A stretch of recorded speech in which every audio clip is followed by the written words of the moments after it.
알베르 카뮈는 마음이 약한 사람일수록 세상은 더 가혹하다고 말했습니다. 공자도 가까운 사람일수록 더 쉽게 당신을 무너뜨릴 수 있다고 경고했으며 나폴레옹은 당신이 침묵할수록 세상은 당신을 더 쉽게 무시한다고 했습니다. 처음엔 이 말들이 지나치게 비관적으로 들렸을지도 모릅니다. 사람은 함께 살아야 행복하지 않나? 가족이, 친구가 있어야 외롭지 않은 거 아닌가? 그렇게 믿으며 살았습니다. 하지만 나이가 들고 상처가 쌓이고 내 마음을 몰라주는 사람들 속에서 점점 깨닫게 됩니다. 이 철학자들의 말이 결코 과장이 아니라는 것을, 특히 60대를 넘어서면 오히려 사람 사이에서 더 많이 다치고 더 깊이 외로워진다는 걸 절실히 느끼게 됩니다.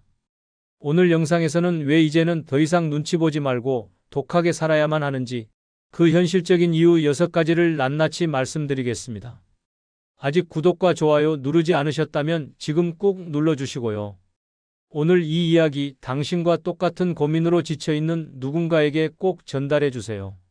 지금부터 당신 인생의 주도권을 되찾는 시간이 시작됩니다. 노년에 독하게 살아야 하는 첫 번째 이유는 웃으며 참고 있으면 진짜 괜찮은 줄 알기 때문입니다. 괜찮아, 괜찮아. 사람들은 그렇게 말하며 하루를 넘깁니다. 속은 끓고 마음은 무너져도 겉으론 웃으며 버팁니다. 그런데 문제는 사람들이 그 웃음을 진심으로 받아들인다는 데 있습니다. 당신이 아파도 말하지 않으면 안 아픈 줄 알고 힘들어도 내색 안 하면 강한 사람이라 착각합니다. 그 결과 당신은 더 많은 것을 떠안고 더 깊이 상처받고 결국 누구에게도 위로받지 못한 채 고립되어 갑니다. 노년의 미소는 때론 생존입니다.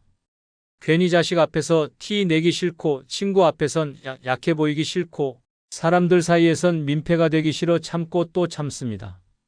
그런데 그 침묵 속 웃음은 결국 당신을 외롭게 만듭니다. 사람들은 신호를 읽지 않습니다. 보여주는 것만 믿습니다. 그래서 그 정도는 괜찮겠지라고 넘기고 말 안 하는 걸 보니 아직 할만한가 보다라고 판단합니다. 그 판단은 결국 당신에게 더 많은 짐을 지우게 됩니다. 웃는 얼굴로 삼시세끼를 챙기다 탈진해도 정색하지 않고 부탁을 들어주다 속이 문드러져도 아무도 알아채지 못합니다. 그러니 더는 참지 마십시오. 힘들 땐 힘들다고 말하고 안 되는 건 안 된다고 말해야 합니다. 그렇지 않으면 당신의 희생은 누구의 기억에도 남지 않고 당신의 미소는 결국 오해로 남게 됩니다. 강원도 속초에 사는 75세 김말순 씨는 딸과 사위 그리고 두 손주와 함께 살았습니다. 딸 부부는 맞벌이라 늘 바빴고 김 씨는 집안일과 아이 돌봄을 도맡아 했습니다. 하루 3끼를 차리고 아이들 등하원도 챙기며 지냈지만 입에서는 늘 나는 괜찮아라는 말만 나왔습니다. 하지만 속은 달랐습니다. 허리 통증, 만성 피로, 무기력감까지 찾아왔지만 그는 내색하지 않았습니다. 그러던 어느 날 김 씨는 부엌에서 허리를 삐끗해 주저앉고 말았습니다. 병원에선 과도한 무리라는 진단을 내렸고 물리치료와 약물치료가 시작됐습니다. 그제야 딸이 말했습니다. 엄마, 힘들면 말 좀 하시지 왜 참았어요? 김 씨는 조용히 대답했습니다. 내가 너무 바빠 보였어. 나까지 짐 되고 싶지 않았어. 그 말을 들은 딸은 눈물을 보이며 말했다고 합니다. 엄마가 괜찮다고 해서 진짜 괜찮은 줄 알았어. 그 후 김 씨는 달라졌습니다. 가사노동 분담을 요청했고 손주 돌봄도 주말만 돕기로 했습니다. 치료에 집중하며 자신의 컨디션을 우선하기 시작했고 안 되는 건 안 되라고 분명히 말할 줄 아는 어른이 되었습니다. 그는 말합니다. 웃으며 참는 게 미덕인 줄 알았는데 그게 결국 나만 망치는 일이더라고요. 노년의 침묵은 아무도 구해주지 않습니다. 사람들은 당신이 괜찮다 하면 더 기대고 더 요구합니다. 웃는다고 다 괜찮은 게 아닙니다.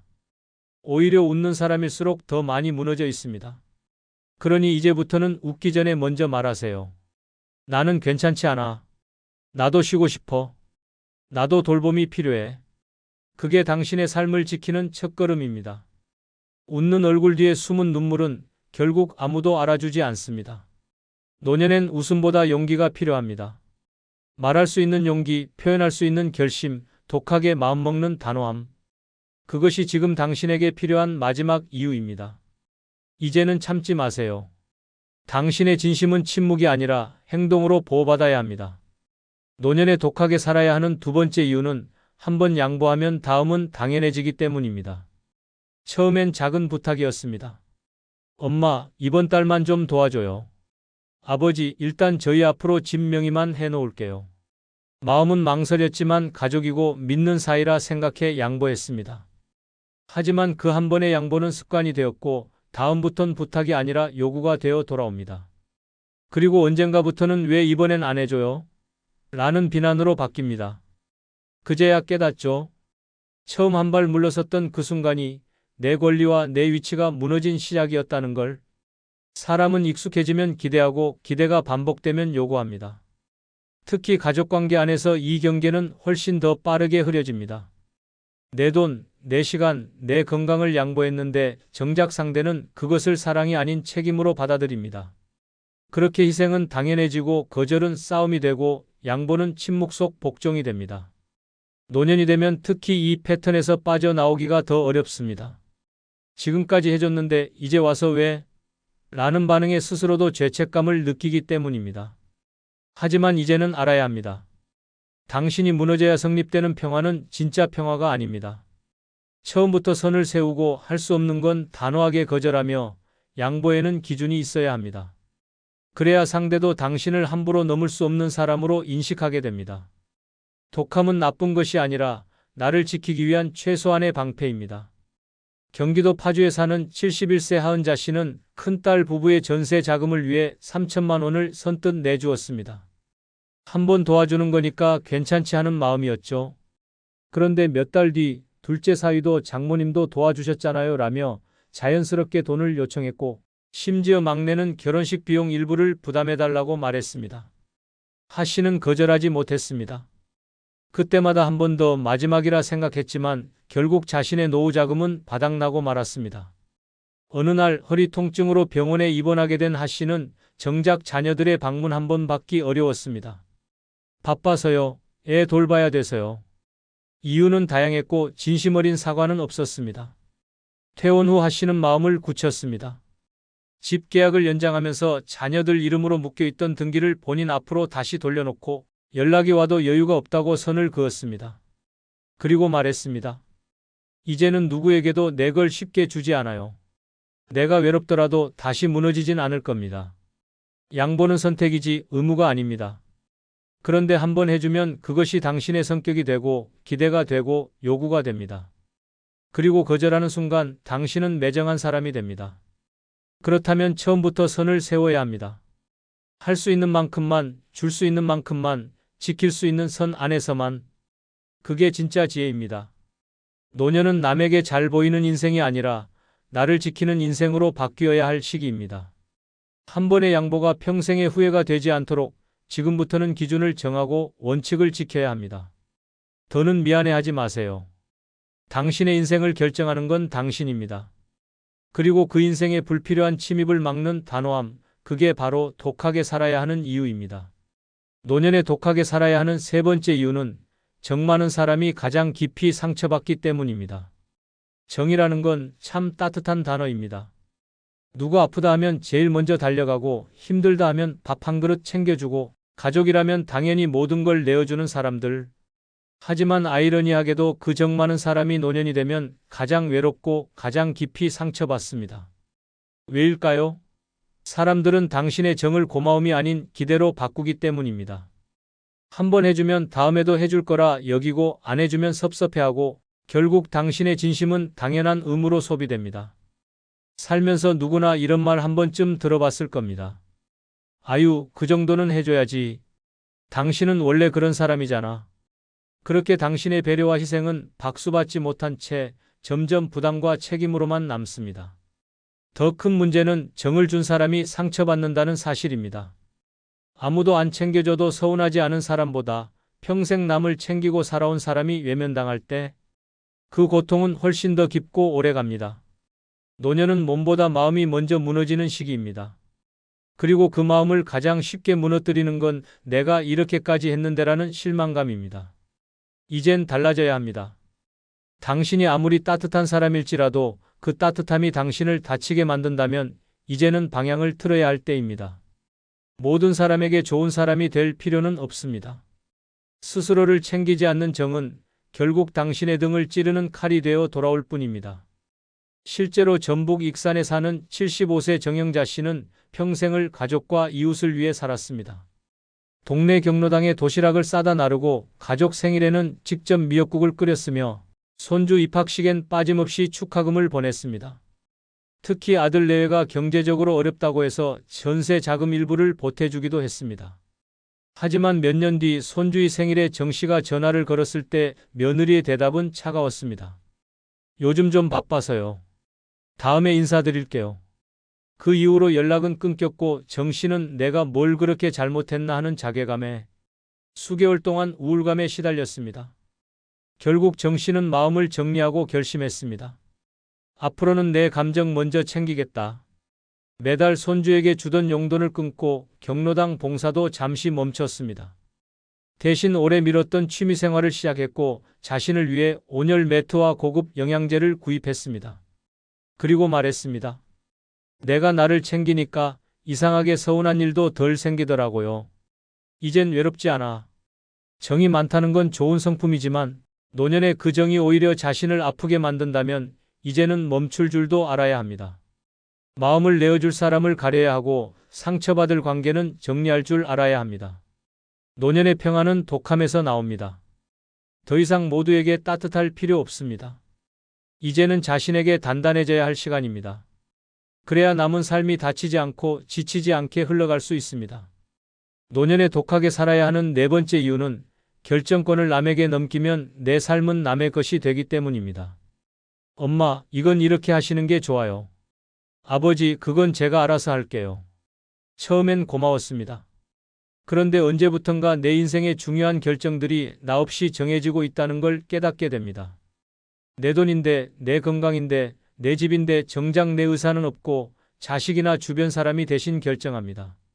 그 순간부터 당신의 인생은 더 이상 당신의 것이 아닙니다. 노년기에 가장 많이 무너지는 영역이 바로 결정권입니다. 작은 일 하나도 애들이 하란 대로 해야지 하며 넘기다 보면 나도 모르는 사이에 중요한 권한들이 하나둘 손에서 빠져나갑니다. 처음엔 통장, 다음은 집 명예, 그리고 결국엔 병원 치료 방향까지. 남이 결정해주는 삶은 편할 수는 있어도 행복할 수 없습니다. 왜냐하면 그 결정이 아무리 좋아도 내가 원한 게 아니라면 내 삶이 아니라 남의 인생이 되기 때문입니다. 그런데 많은 사람들이 말합니다.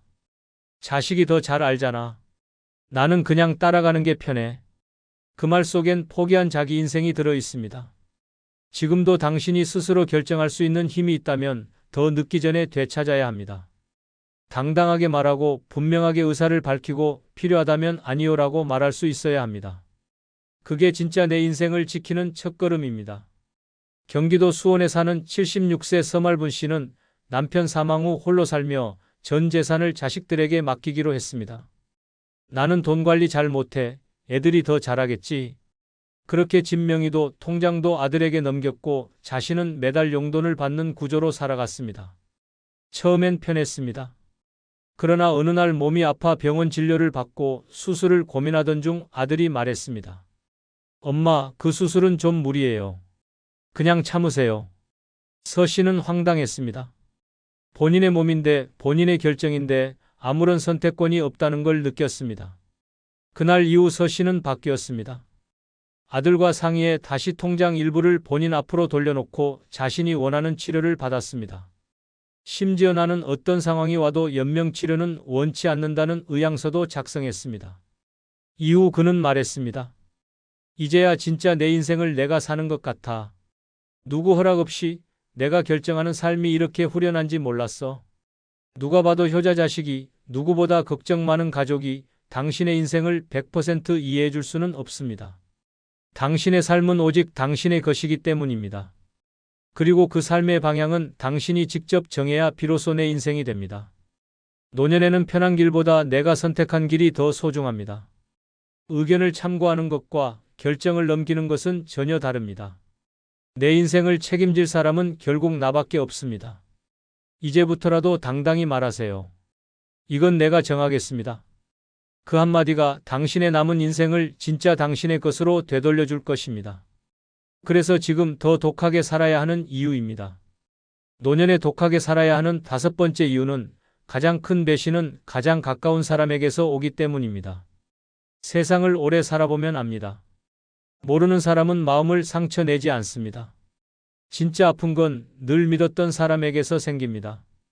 자식, 배우자, 형제, 오래된 친구, 내가 마음을 줬고 전부를 내어줬던 관계에서 돌아오는 차가운 말, 한마디, 무심한 행동 하나가 가슴을 가장 깊게 찌릅니다. 그리고 그 아픔은 쉽게 낫지 않습니다. 그만큼 가까웠기에, 기대가 있었기에 그 배신은 곧 인생 전체를 흔들어 놓습니다. 문제는 이런 상처가 단번에 오는 게 아니라는 겁니다. 처음엔 사소한 말실수처럼 시작됩니다. 그 나이에 뭘 바라세요? 이건 그냥 넘어가요. 그렇게 선을 슬쩍 넘고 무례가 반복되고 결국에는 권리와 감정까지 침범당합니다. 그럼에도 우리는 가족인데 내 사람인데라는 이유로 참습니다. 하지만 끝내 돌아오는 건 무너진 신뢰와 허탈한 고독뿐입니다. 가장 큰 상처는 가장 믿은 사람에게서 온다는 진실을 외면하지 말아야 합니다. 독하게 살아야 한다는 말은 무정하게 살라는 뜻이 아닙니다. 누구에게도 내 마음의 주도권을 넘기지 말라는 뜻입니다. 나는 이런 말이 아프다. 이건 나를 무시하는 것이라는 기준을 명확히 해야 그 누구도 당신을 함부로 대할 수 없습니다. 사람은 절대 당신의 감정을 대신 지켜주지 않습니다. 당신의 마음은 당신이 직접 보호해야 합니다. 그리고 그 시작은 가까운 사람에게조차 선을 긋는 용기입니다. 경기 안양에 사는 70세 정미순 씨는 세 자녀를 홀로 키우며 평생을 희생했습니다. 특히 장남에겐 모든 걸 쏟았고 아들 결혼 후엔 집 한 채를 팔아 혼수에 보탰습니다. 이후 정 씨는 작은 원룸에서 혼자 살며 생활비도 넉넉지 않은 나날을 보냈지만 아들 부부는 찾아오기는커녕 전화 한 통 하지 않았습니다. 어느 날 병원에서 쓰러져 응급실에 실려갔을 때도 며느리는 지금 애 데리고 바빠요. 내일 갈게요. 라고 말했습니다. 정 씨는 그날 밤 병원 침대에서 처음으로 울었습니다. 내가 다 죽어도 이렇게 되는구나. 퇴원 후 정 씨는 전세 계약을 정리하고 노후 자금을 다시 정비했습니다. 아들과 공유하던 계좌를 끊고 자신을 위해 여행 통장을 만들었습니다. 그리고는 오랫동안 미뤘던 제주 여행을 떠났습니다. 그때 눈물이 나더라고요. 내가 왜 이렇게 살았나 싶어서 이제는 나부터 챙기기로 했어요. 이후 정 씨는 말합니다. 멀리 있는 친구보다 가까운 가족이 더 멀 수 있다는 걸 이제서야 알았어요. 우리는 가까운 사람에게서 다치고도 끝내 그들을 변호합니다. 원래 그런 사람이니까 나를 사랑하긴 하겠지. 하지만 상처는 분명히 존재합니다. 가까운 사람이니까 더 아프고 더 조심해야 합니다. 그것이 노년의 인간관계를 지키는 유일한 방법입니다. 누구든 나를 함부로 대하게 두지 마세요. 피가 섞였든 함께 살아왔든 정을 나눴든 간에 당신의 감정은 결코 당연한 게 아닙니다. 이제부터라도 독하게 마음먹고 기준을 세우세요. 가깝다고 해서 허용하지 말고 사랑한다고 해서 무시하게 두지 마세요. 그게 바로 노년의 당신을 지키는 가장 단단한 방패입니다. 노년에 독하게 살아야 하는 6번째 이유는 겸손은 미덕이지만 침묵은 미련이 되기 때문입니다. 우리는 어릴 때부터 이렇게 배웠습니다.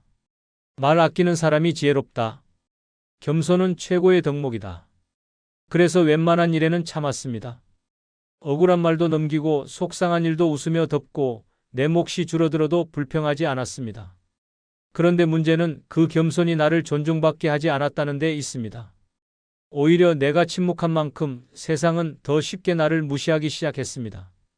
노년이 되면 말수가 줄어드는 걸 지혜라고 착각합니다. 하지만 아닙니다.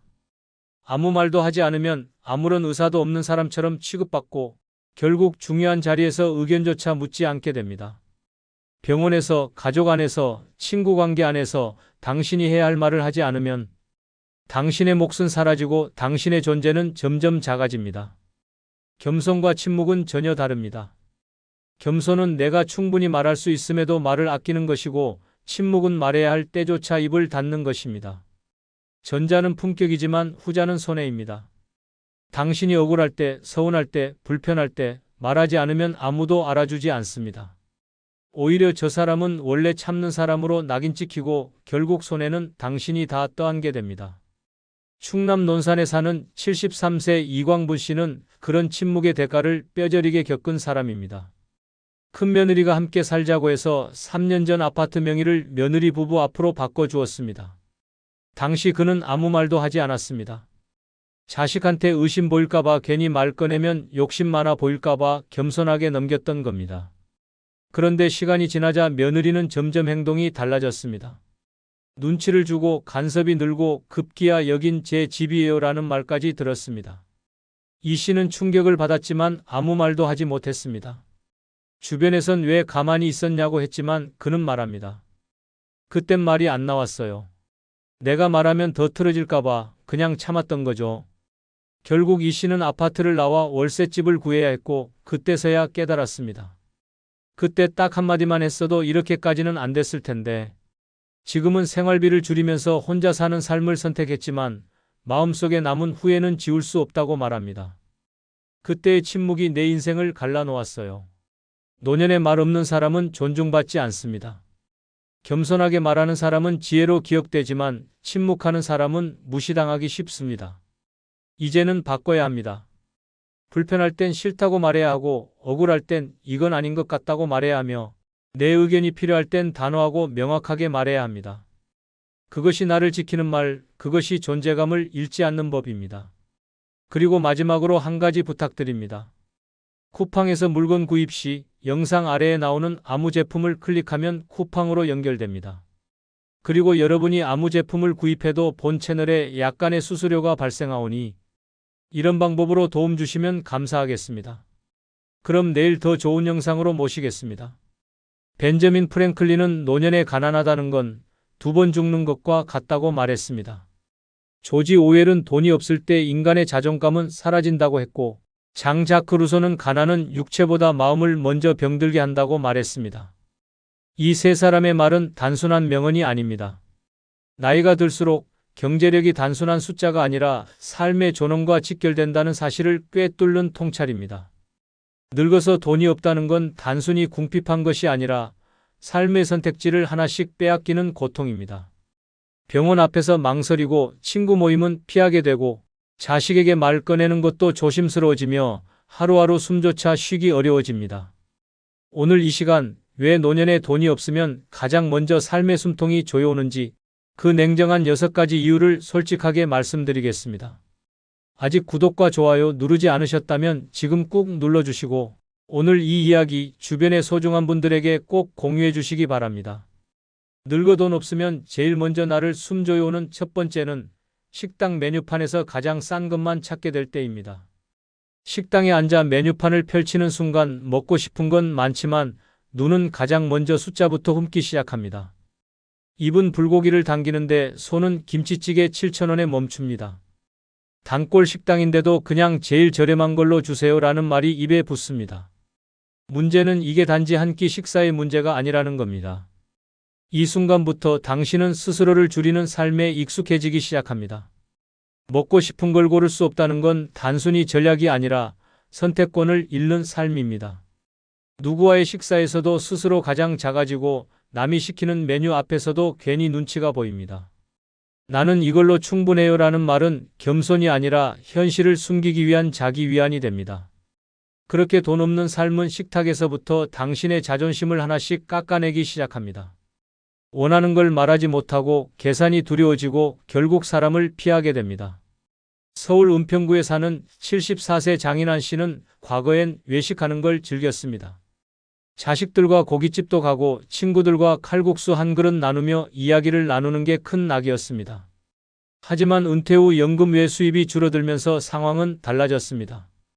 친구가 이번엔 내가 한번 싸봐라는 말 한마디에 머릿속 계산부터 돌아가기 시작했습니다. 내가 지금 이걸 사면 이번 주 내내 라면으로 버텨야 하는데 결국 장 씨는 외식 자리를 피하게 되었고 점점 연락도 줄었습니다. 어느 날 손주가 함께 분식집에 가자고 했습니다. 평소 좋아하던 돈가스가 먹고 싶었지만 3,000원 더 저렴한 떡볶이를 고르며 이렇게 말했습니다. 할아버지는 이게 더 좋아.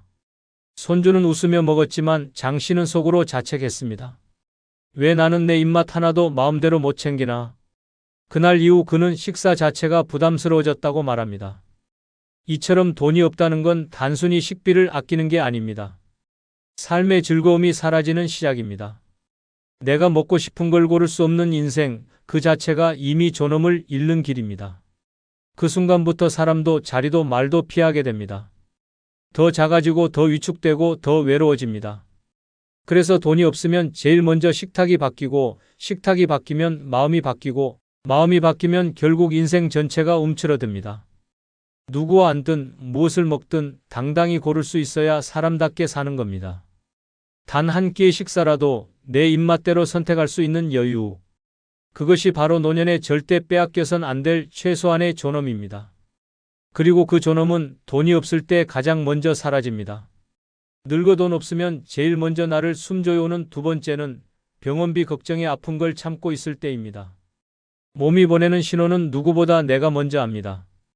뻐근한 어깨, 저릿한 무릎, 쓰린 속과 답답한 가슴. 분명히 이상하다는 걸 알면서도 병원 가는 걸 미룹니다. 왜냐고요? 돈이 없기 때문입니다. 진료비, 약값, 검사비, 교통비까지. 단순한 진찰 한 번이 통장에 주는 타격이 너무 크니까요. 결국 돈보다 몸을 덜 쓰는 쪽을 택하고 그렇게 병은 깊어지고 고통은 길어집니다. 이 정도쯤은 괜찮겠지. 좀 쉬면 낫겠지. 그렇게 스스로를 설득하며 하루하루 통증을 견딥니다. 하지만 그것이 반복되면 병은 더 악화되고 결국 응급실로 실려가서야 진짜 문제를 마주하게 됩니다. 돈이 없어 병을 미루는 건 병을 키우는 지름길입니다. 그런데 문제는 그 대가가 당신의 몸이란 겁니다. 돈을 아끼겠다고 참다가 결국엔 그보다 몇 배, 몇십 배의 비용과 고통을 떠안게 되는 것입니다. 대전 동구에 사는 76세 한영자 씨는 어느 날부터 오른쪽 허리가 욱신거리기 시작했습니다. 처음엔 찜질로 버텼고 그 다음엔 진통제로 하루하루를 견뎠습니다. 병원에 가보라는 주변 말에 검사비가 더 아파라며 웃어넘겼지만 속으로는 무서웠습니다. 진료받고 MRI라도 찍으라고 하면 돈이 없으니 거기서부터 막막했던 겁니다. 그렇게 석 달을 버텼고 결국 한밤중에 통증이 심해져 구급차를 타고 응급실로 가게 됐습니다. 검사 결과는 디스크 탈출증. 병원에서는 초기에 치료했으면 간단했을 걸, 지금은 수술이 불가피하다고 말했습니다.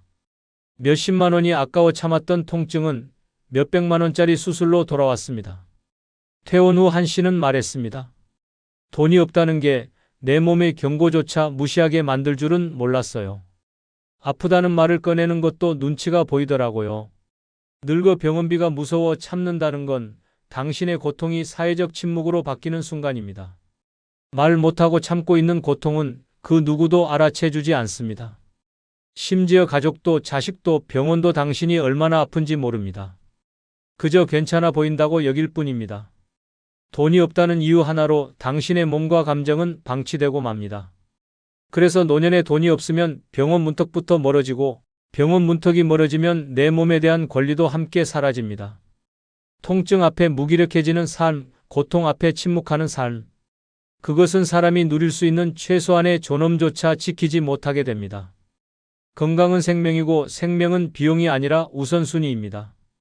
늙어서 병보다 먼저 나를 조이는 건 통증이 아니라 그 통장을 먼저 떠올리게 되는 마음입니다. 이 현실이 지금 누군가를 조용히 무너뜨리고 있습니다. 늙어 돈 없으면 제일 먼저 나를 숨조여오는 세 번째는 자식에게 폐가 된다는 생각이 마음을 짓누를 때입니다.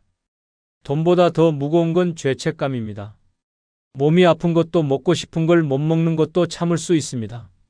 하지만 자식 얼굴을 보고 혹시 부담이 되진 않을까 하고 마음속으로 움츠러드는 순간부터 돈 없는 노인의 삶은 가난보다 더한 고통으로 바뀌기 시작합니다. 말 한마디 하기 전에 눈치를 보고 용돈을 부탁하는 대신 괜찮다고 거짓말을 하며 마음속으론 외롭고 서러워도 절대 드러내지 않습니다. 자식들이 차를 사든 집을 사든 아무 말 못합니다. 내가 줄 건 없고 받을 것만 생겼다는 생각이 괜히 주눅 들게 만듭니다.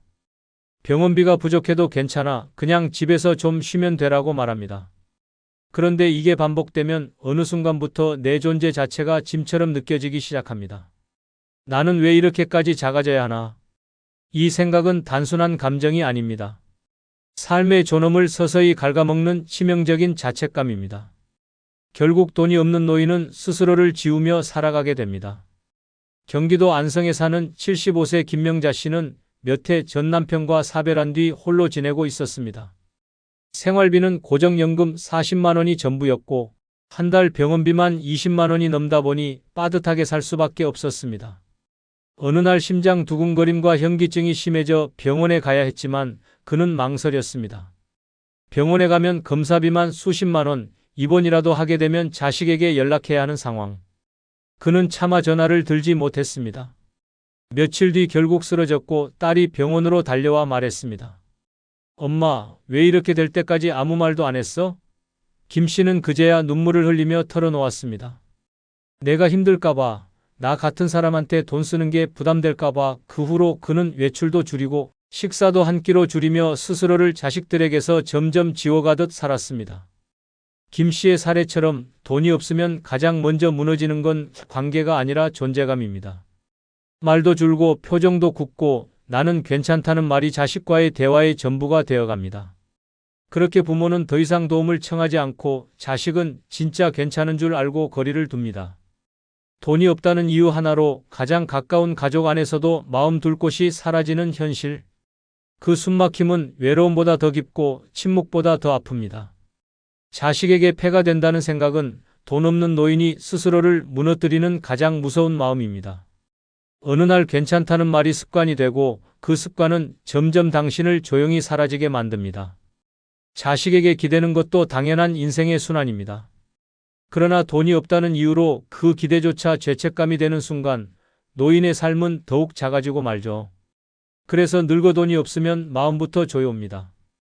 그것도 가장 가까운 사람 앞에서부터 말입니다. 늙어 돈 없으면 제일 먼저 나를 숨 조여오는 네 번째는 괜찮아요 라는 말 뒤에 위축된 자신이 있을 때입니다. 괜찮아요. 전 이 정도면 돼요. 이 말 얼마나 자주 하셨나요? 식사 자리에서, 모임에서, 병원 앞에서, 자식들과의 대화 속에서. 처음엔 진짜 괜찮다고 믿었습니다.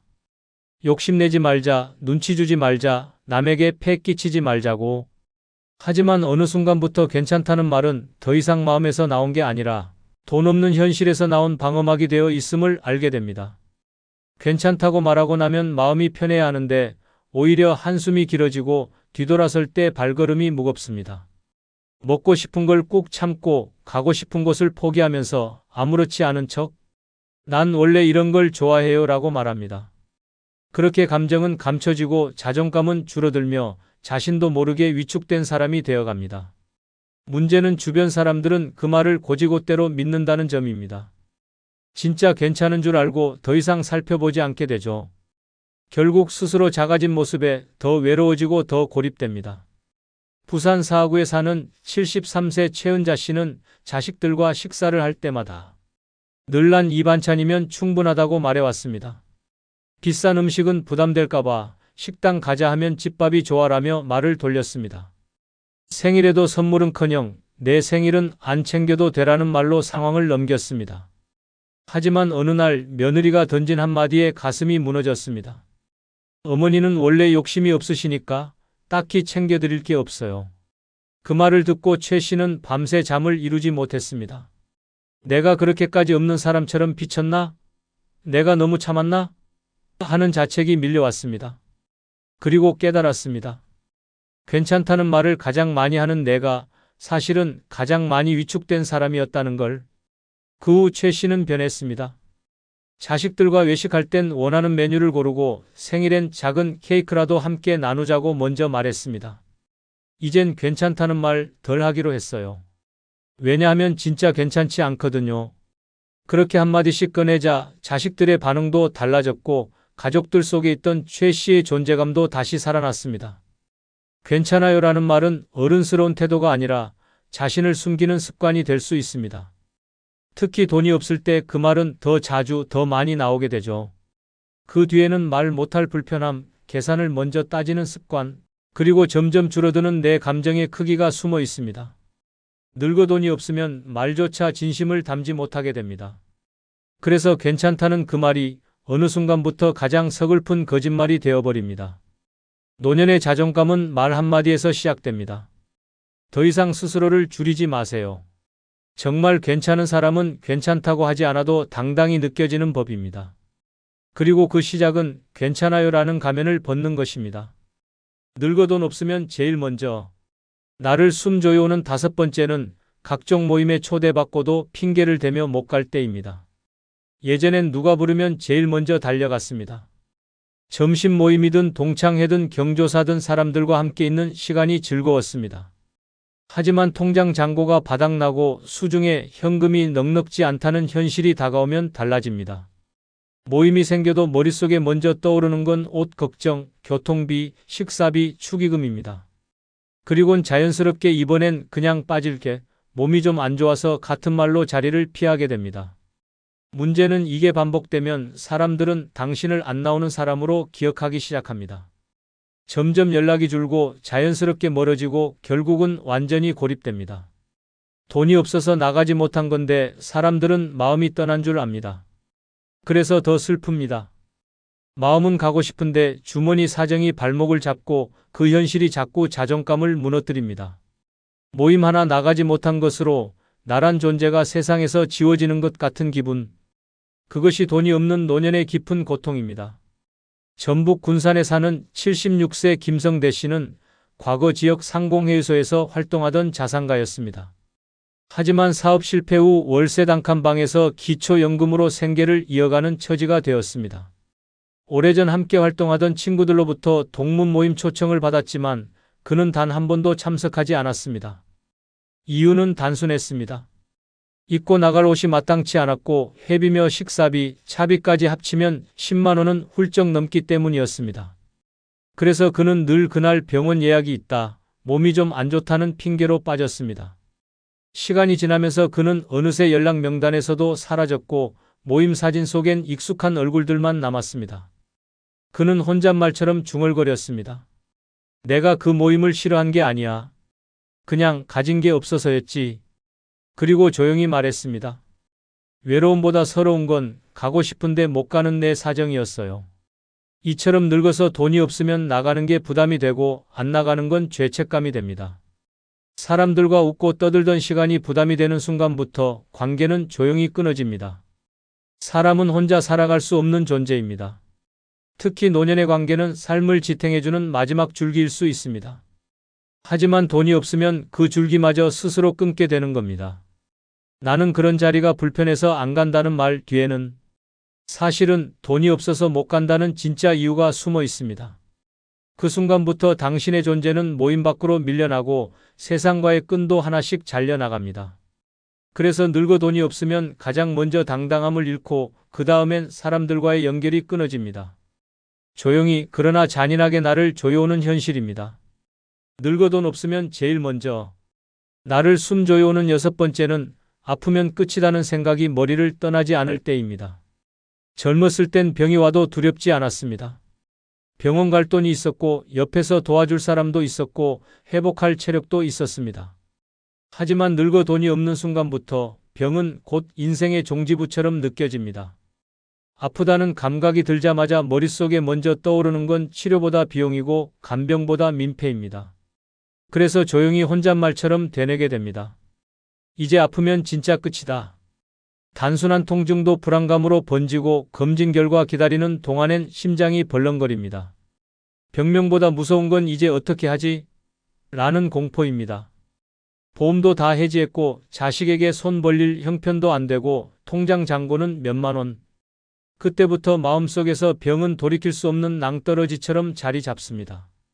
나를 돌볼 여유가 없으니 그냥 버티다 죽는 수밖에 없다는 냉정한 현실 인식이 머릿속을 지배합니다. 이 공포는 단순히 육체의 고통이 아닙니다. 내가 쓰러졌을 때 나를 지켜줄 아무것도 없다는 절망감, 그게 돈 없는 노년에게 가장 조용하고 잔인하게 다가오는 숨막힘입니다. 그래서 늙어 돈이 없으면 병보다 병을 생각하는 마음이 먼저 나를 갉아먹기 시작합니다. 광주 북구에 사는 77세 임정애 씨는 몇 달 전부터 숨이 가빠지고 가슴이 조이는 증상이 반복됐습니다. 병원에 가자니 검사비와 약값이 걱정됐고 아무도 돌봐줄 사람이 없었기에 병이 커질까 봐 더 두려웠습니다. 결국 참다가 한밤중에 쓰러졌고 다음날 오후가 되어서야 우편 배달부가 발견해 119에 신고했습니다. 병명은 신부전. 조기 진단을 받았더라면 약물로 관리가 가능했지만 상태가 악화되어 장기 입원이 필요하다는 말을 들었습니다. 그러나 입원비가 부담돼 일주일 만에 퇴원했고 임 씨는 스스로 말합니다. 이젠 아프다는 생각이 들기만 해도 공포예요. 그냥 이대로 가는 수밖에 없겠구나 싶을 때가 많아요. 이처럼 돈이 없으면 병을 앓는 게 아니라 병을 두려워하는 삶이 시작됩니다. 그 두려움은 고통보다 더 깊게 들어와 마음을 누릅니다. 잠자리에 들기 전 내가 오늘 밤에도 멀쩡히 일어날 수 있을까 하는 불안감. 누가 무심코 괜찮으세요? 하고 물으면 속으로 대뇌는 아니요. 하나도 안 괜찮아요 라는 외침. 그 모든 것이 돈이 없기 때문에 생긴 공포입니다. 그래서 늙어 돈이 없으면 병이 무서운 게 아니라 병을 감당할 수 없다는 현실이 더 무섭습니다. 그리고 그 현실이 매일같이 내 머릿속을 조여오며 단 한 번의 통증에도 이젠 끝이다라는 생각을 떨칠 수 없게 만듭니다. 그 공포는 세상 누구보다 나를 가장 조용히 그러나 깊게 무너뜨립니다. 그게 바로 돈 없는 노년의 마지막이자 가장 무서운 조임입니다. 장자크 루소는 가난은 육체보다 마음을 먼저 병들게 한다고 했고 쇼펜하우어는 노년의 고통은 고독보다 무력감에서 시작된다고 했습니다. 우리는 그 말을 이제야 가슴으로 실감하고 있습니다. 아프다고 말 못하고 먹고 싶은 걸 외면하고 사람들 사이에서 작아지고 늙어 돈이 없으면 삶 전체가 점점 조여옵니다. 더는 미루지 마십시오. 노년을 지키는 최소한의 준비 지금부터라도 시작해야 합니다. 그래야 숨이 막히는 날을 피할 수 있습니다. 구독자 여러분은 모두 풍요로운 노년이 될 것으로 믿습니다. 그리고 여러분 마지막으로 한 가지 부탁드립니다. 영상 화면 오른쪽 아래에 나오는 아무 제품을 한 번씩 클릭해 주시기 바랍니다. 그럼 그 이후 24시간 안에 여러분이 쿠팡에서 물건을 구매하시면 저의 채널에 약간의 수수료가 발생합니다.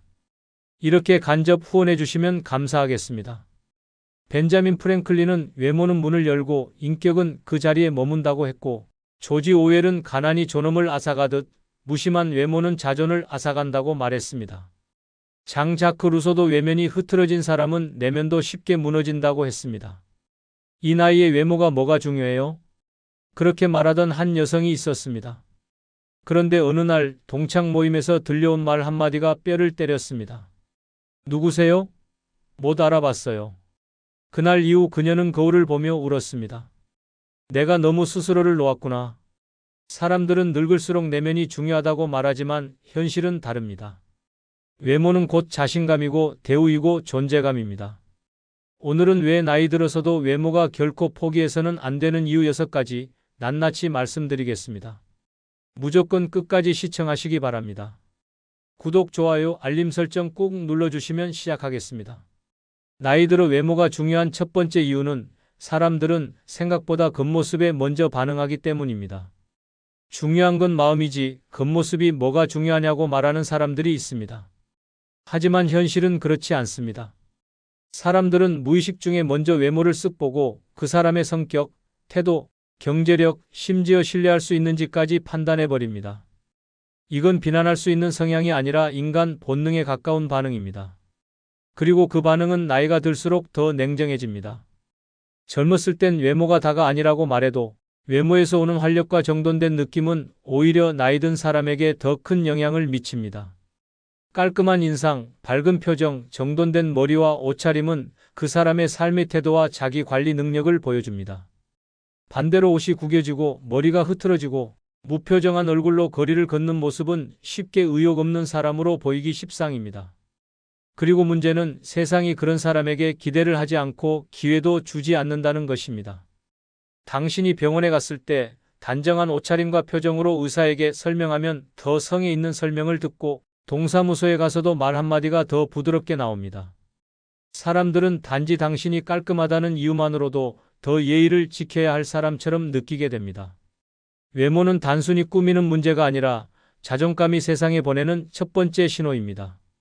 서울 양천구에 사는 69세 김미정 씨는 어느 날 버스를 탔다가 속상한 경험을 했습니다. 손잡이를 잡기도 힘들 만큼 몸이 안 좋은 날이었지만 아무도 자리를 양보해주지 않았습니다. 옆자리 아주머니가 작게 말했습니다. 요즘 사람들은 앉을 수 있는 사람이 먼저 앉는 거래요. 그 말을 듣고 김 씨는 생각했습니다. 내가 너무 흐트러진 모습으로 다녔나? 그날 이후 그는 헤어스타일을 정돈하고 밝은색 블라우스를 꺼내 입고 얼굴에 미소를 띠기 시작했습니다. 그 변화는 생각보다 컸습니다. 주변 사람들의 말투가 달라졌습니다. 서울 동작구에 사는 68세 이영순 씨는 마트 계산원에게 무시당한 경험이 있었습니다. 아줌마, 그거 앞에 올려놓고 다시 와요. 말투엔 존중도 배려도 없었습니다. 이 씨는 말합니다. 그날따라 내가 너무 헝클어져 있었거든요. 땀에 젖은 셔츠, 머리는 눌리고 얼굴은 지쳐 보였을 거예요. 아, 내가 나를 방치했으니 사람들이 이렇게 대하는구나 싶었죠. 그날 이후 이 씨는 옷장 앞에 서서 정리된 셔츠를 입고 가벼운 립스틱을 바르고 머리를 빗고 외출했습니다. 전과 크게 다른 건 없었지만 사람들의 시선이 달라졌고 무심하게 넘기던 직원도 봉투 드릴까요? 하고 웃어주었습니다. 이 씨는 말합니다. 나는 똑같은 사람인데 겉모습만 바뀌었는데 세상이 바뀌더라고요. 이처럼 외모는 남을 위한 게 아니라 나를 위한 보호막입니다. 사람들은 당신이 입은 옷, 얼굴의 표정, 머리카락의 정리 상태, 목소리 톤까지 보고 당신을 판단합니다. 그리고 그 판단은 때론 당신이 말할 기회를 갖기도 전에 이미 내려져 있습니다. 그렇기 때문에 나이가 들수록 외모는 더 중요한 의미를 가집니다. 꾸민다는 건 남보라고 하는 게 아닙니다. 나는 아직 살아있다. 나는 나를 포기하지 않았다는 무언의 선언입니다. 그리고 그 선언은 당신이 세상과 마주할 때 스스로를 지킬 수 있는 첫 무기가 됩니다. 그러니 잊지 마세요. 외모가 전부는 아니지만 외모는 시작입니다. 사람들은 생각보다 훨씬 더 먼저 당신의 겉모습에 반응하고 있습니다. 그리고 그 첫 반응이 당신의 말과 존재를 대하는 태도를 결정짓습니다. 두 번째 이유는 외모는 나이 들수록 말보다 더 많은 걸 말해주기 때문입니다. 말로 설명하기 전에 이미 판단이 끝나는 순간 누구나 경험해 보셨을 겁니다. 나는 그런 뜻이 아니었는데, 그냥 피곤해서 그랬던 건데, 그 어떤 해명도 듣기 전에 상대방은 이미 당신의 외모와 표정, 몸짓을 보고 속단을 해버립니다. 이게 바로 외모가 말보다 먼저 말하는 순간입니다. 그리고 나이가 들수록 이 효과는 더 커집니다. 왜냐하면 사람들은 나이든 이에게 더 많은 상징을 기대하기 때문입니다. 단정한 옷차림이면 저분은 자기관리 잘하시네. 축 처진 어깨와 무표정한 얼굴이면 삶이 무너진 분인가? 그 어떤 말보다 강력한 무언의 메시지가 바로 외모에서 나오는 겁니다. 젊을 땐 꾸미지 않아도 활동성이나 생기로 충분히 커버됐습니다. 하지만 노년기엔 외모가 곧 태도이고 태도가 곧 삶의 자세로 읽힙니다. 특히 나이가 들수록 저분은 어떤 삶을 살아오셨을까? 라는 시선이 먼저 작동합니다. 그리고 그 질문에 가장 먼저 답을 해주는 것이 바로 당신의 외모입니다. 머리카락의 정리 상태, 눈빛의 생기, 피부의 윤기, 옷의 색감 하나까지도 그 사람의 인생 이야기를 대신 전달하게 되는 거죠. 외모가 말보다 먼저 그리고 더 길게 말하기 시작하는 나이가 바로 지금입니다. 전남 순천에 사는 72세 박성희 씨는 수년간 사람들과 어울리지 않고 지내왔습니다. 퇴직 후 마음이 허해지면서 무기력해졌고 꾸미는 걸 의미 없는 일이라 여겼습니다. 그런데 어느 날 구청에서 운영하는 미술교실에 신청에 참여하게 됐습니다. 첫날 옆자리에 앉은 분이 인사를 하며 슬쩍 물었습니다. 혹시 많이 편찮으셨어요? 기운이 없어 보여서요. 그 말이 충격이었습니다. 아프지도 않았고 오히려 기분 좋게 나왔는데 나를 바라보는 시선이 이렇게 다를 수 있구나 싶었죠. 그날 이후 박 씨는 거울을 다시 보기 시작했고 머리를 손질하고 밝은 옷을 꺼내 입었습니다. 불과 일주일 뒤 같은 사람이 말했습니다. 오늘은 정말 다르시네요. 얼굴이 살아났어요. 박 씨는 그 말을 듣고 혼잣말처럼 중얼거렸습니다. 내가 나를 너무 놓고 살았구나. 말도 안 했는데 외모가 다 말해버렸던 거였네. 이처럼 외모는 말보다 빠르고 더 직설적이며 더 많은 걸 보여줍니다. 그리고 그건 단지 타인의 평가만이 아닙니다. 내가 나를 어떻게 대하고 있는지도 외모를 통해 드러납니다. 거울 속 나를 바라볼 때 내가 나에게 무심했는지 애썼는지 나 자신이 제일 잘 압니다. 그 인식 하나가 당신의 삶 전체를 바꾸는 출발점이 될 수 있습니다. 그 누구보다 먼저 당신 얼굴이 당신의 삶을 말하고 있습니다.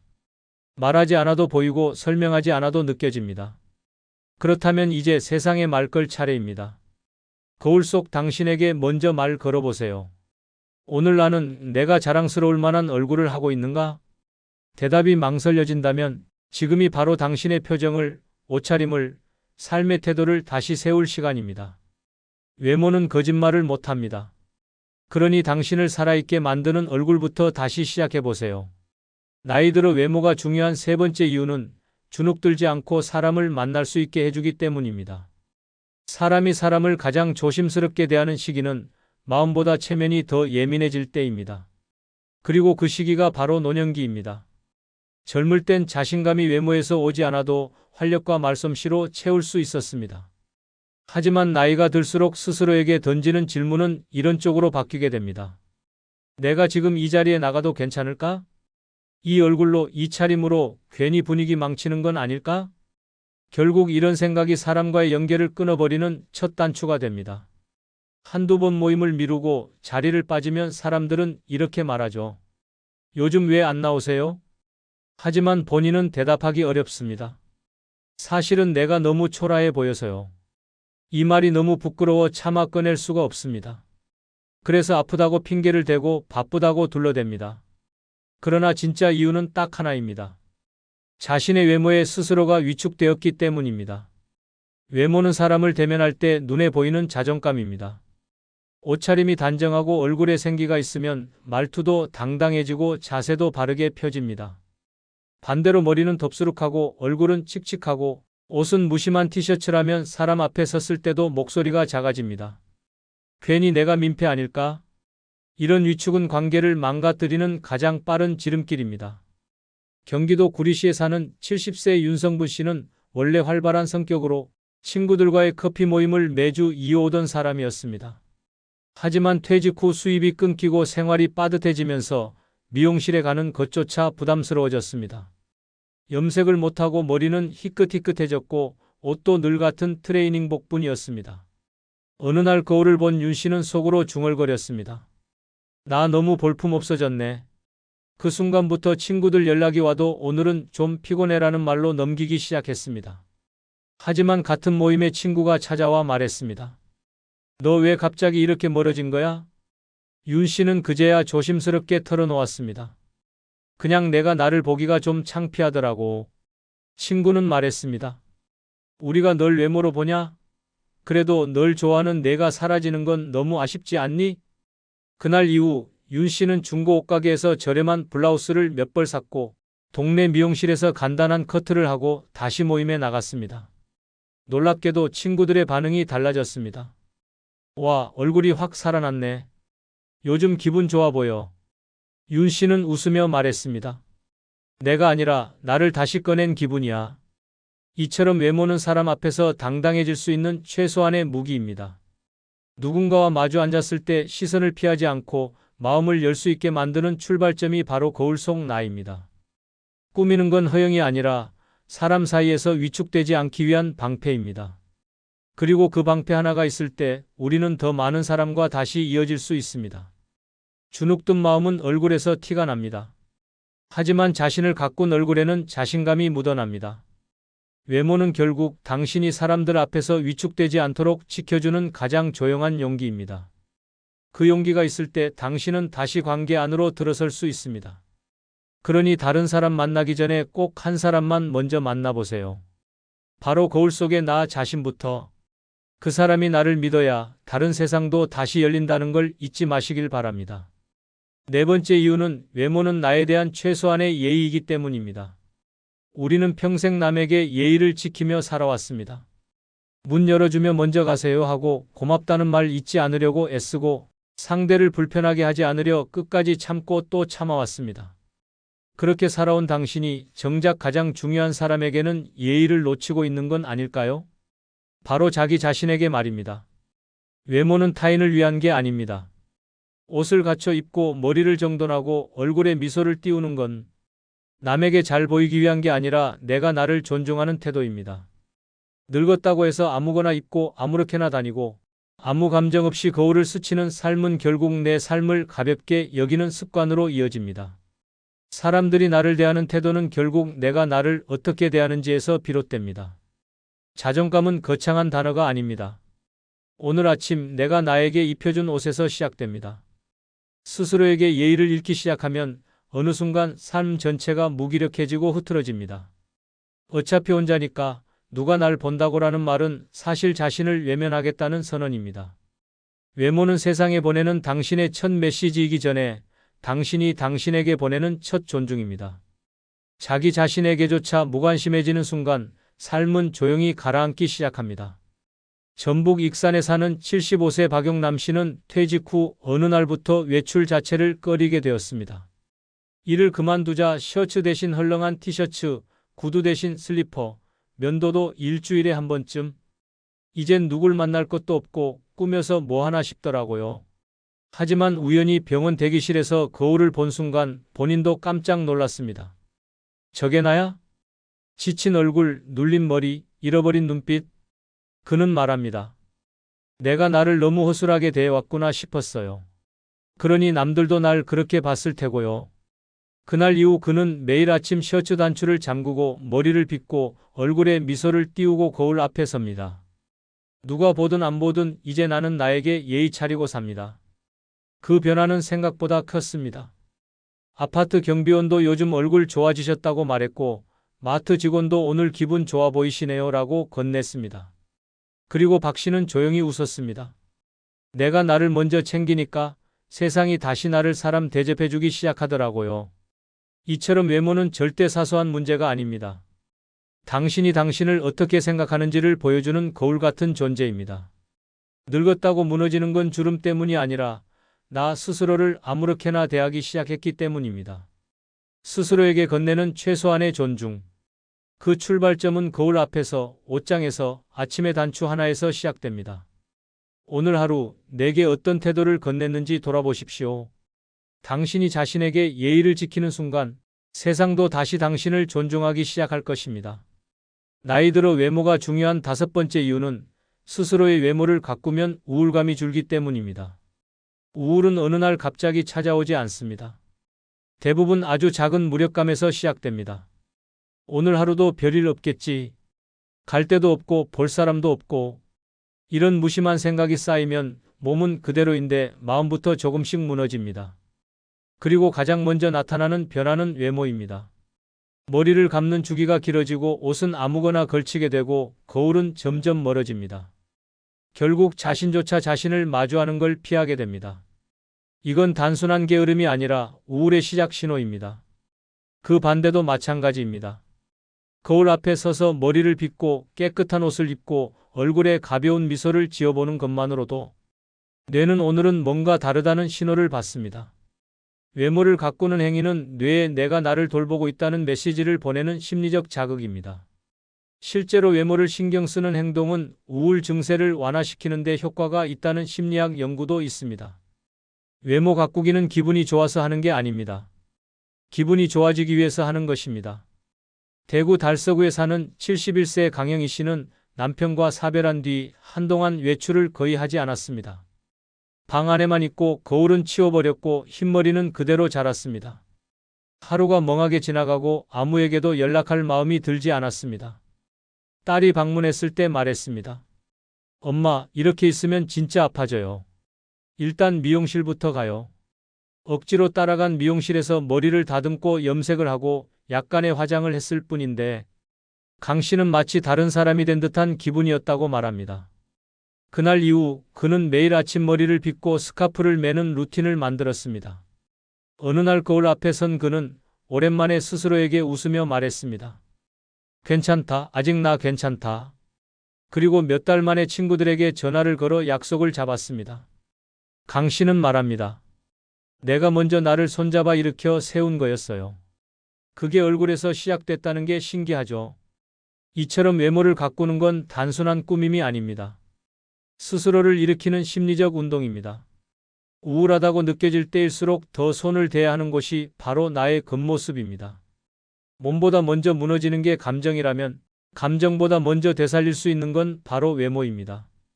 옷을 갈아입고 나서면 마음이 다잡아지고 머리를 정돈하고 나면 말투가 또렷해지고 거울을 보며 스스로에게 말을 걸 수 있을 때 비로소 마음이 나를 다시 따라오기 시작합니다.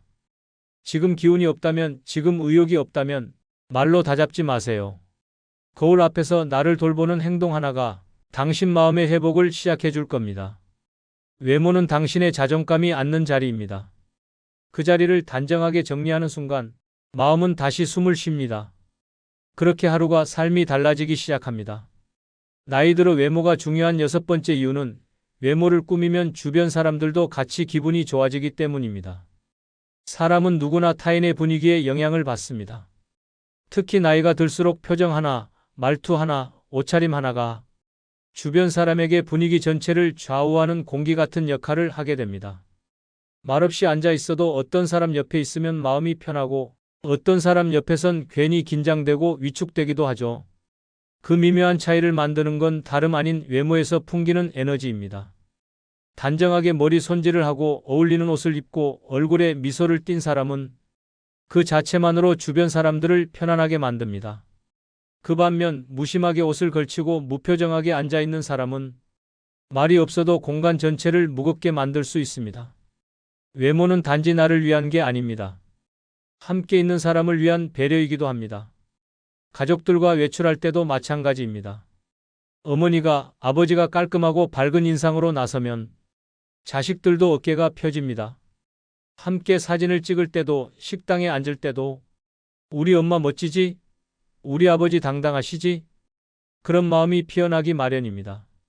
서울 구로구에 사는 73세 조순자 씨는 손주 돌잔치에 가기 위해 백화점에서 스카프를 하나 샀습니다.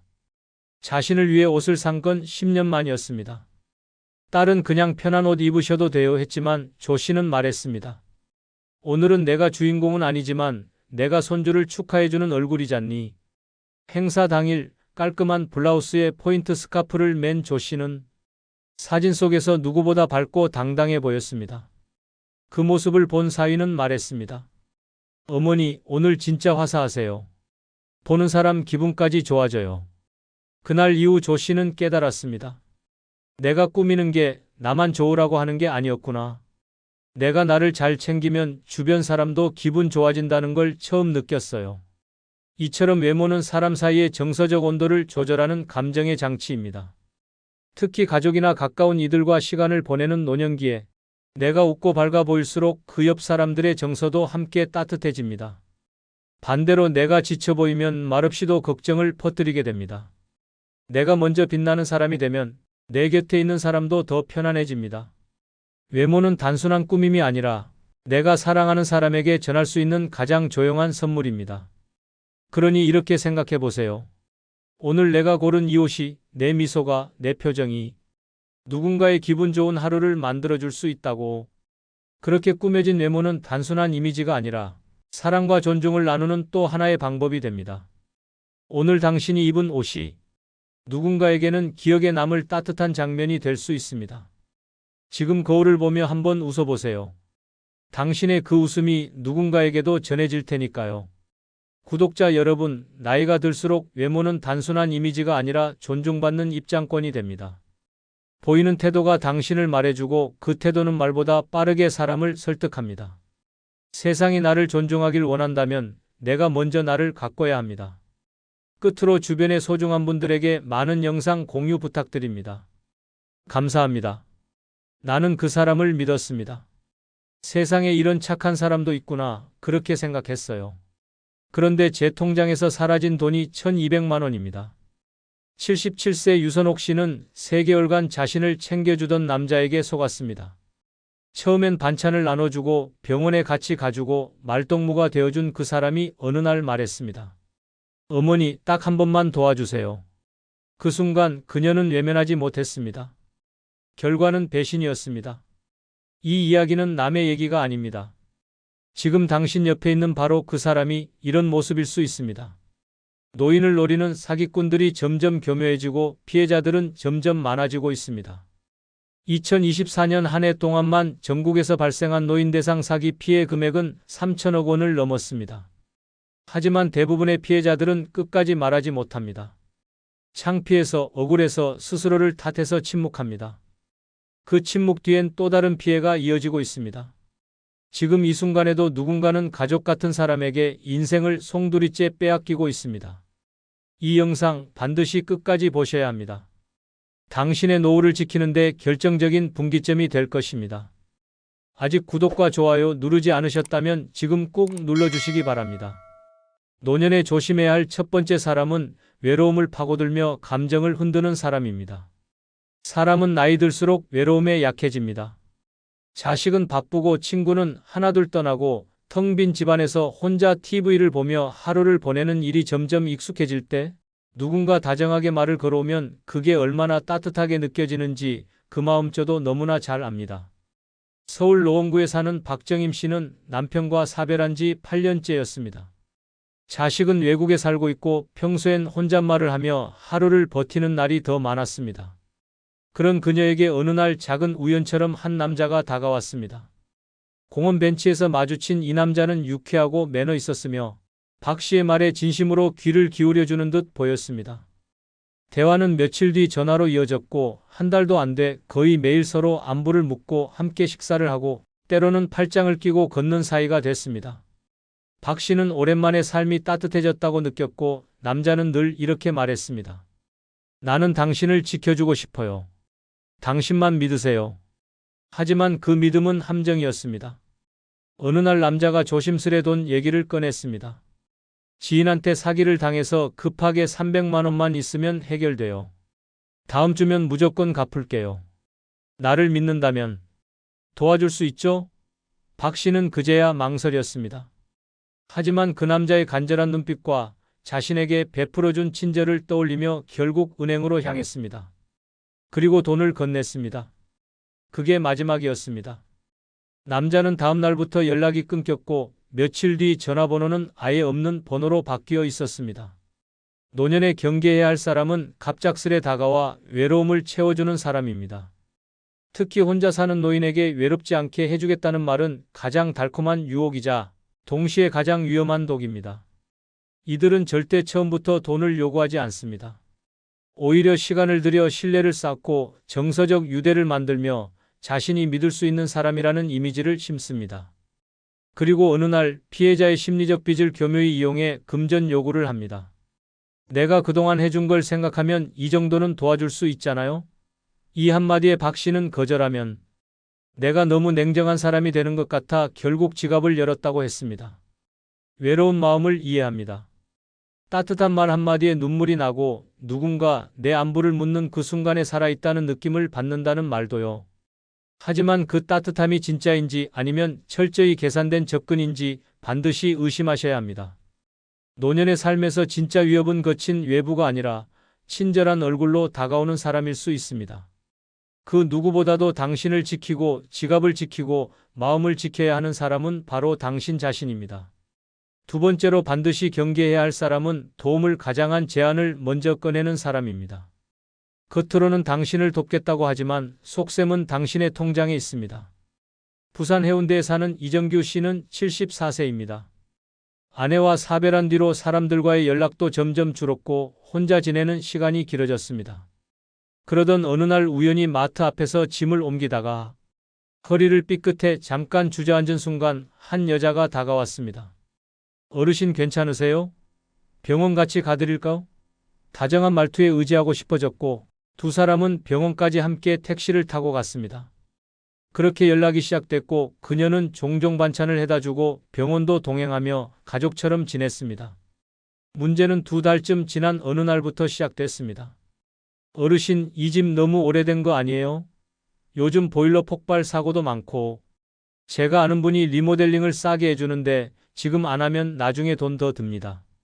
처음엔 단순한 조언 같았지만 며칠 뒤 실제로 공사업체 직원이 찾아왔습니다. 그리고 말도 안 되는 가격의 계약서를 내밀었습니다. 이정규 씨는 의심했지만 이미 마음을 준 상대였습니다. 그 사람이 이렇게까지 나서서 말하는데 뭔가 이유가 있겠지라고 생각했습니다. 결국 계약서에 도장을 찍었고 보증금 500만 원이 빠져나갔습니다. 그러나 공사는 시작되지 않았고 여자는 잠적했습니다. 두 번째 유형의 사람은 도움을 주는 척하며 결정권을 슬그머니 넘겨받는 사람입니다. 노년기에는 나는 잘 모른다며 누군가에게 의사결정을 위임하기 쉬워집니다. 하지만 그 작은 위임이 인생의 균형을 무너뜨릴 수 있습니다. 이들은 먼저 당신의 불편한 점을 콕 짚습니다. 오래된 집, 낡은 차, 불편한 몸, 느린 인터넷, 고지서를 보며 이건 바꿔야 해요라고 말하죠. 그리고 자신이 해결해 주겠다고 나섭니다. 정작 그 해결 뒤에는 커미션, 소개비, 수수료, 사기 계약서가 숨어 있고 피해는 당신의 이름으로 시작됩니다. 더 무서운 점은 이 과정이 대부분 도와주는 말투로 포장돼 있다는 겁니다. 제가 다 알아보고 연락드릴게요. 믿고 맡기세요. 어르신은 그냥 편히 계시면 됩니다. 이런 말이 나오기 시작하면 바로 멈추셔야 합니다. 이정규 씨는 말했습니다. 내가 선택한 것도 아닌데 내 통장에서 돈이 나가 있더라고. 나중에야 내가 당한 걸 알았지. 도움을 핑계로 다가오는 사람은 위험합니다. 특히 혼자 사는 노인의 일상에 자주 출입하며 식사와 청소를 도와주며 신뢰를 쌓는 사람일수록 더욱 조심해야 합니다. 노년기에 진짜 필요한 사람은 함께 웃고 이야기를 들어주는 사람이지 당신 대신 결정을 내려주는 사람이 아닙니다. 말은 부드럽고 행동은 친절할 수 있지만 그들의 속내는 당신보다 더 많이 알고 더 잘 안다는 우월감으로 가득한 경우가 많습니다. 이런 사람들은 당신의 불안을 자산으로 삼습니다. 도움을 주겠다는 말이 반복될수록 당신은 스스로에게 질문해야 합니다.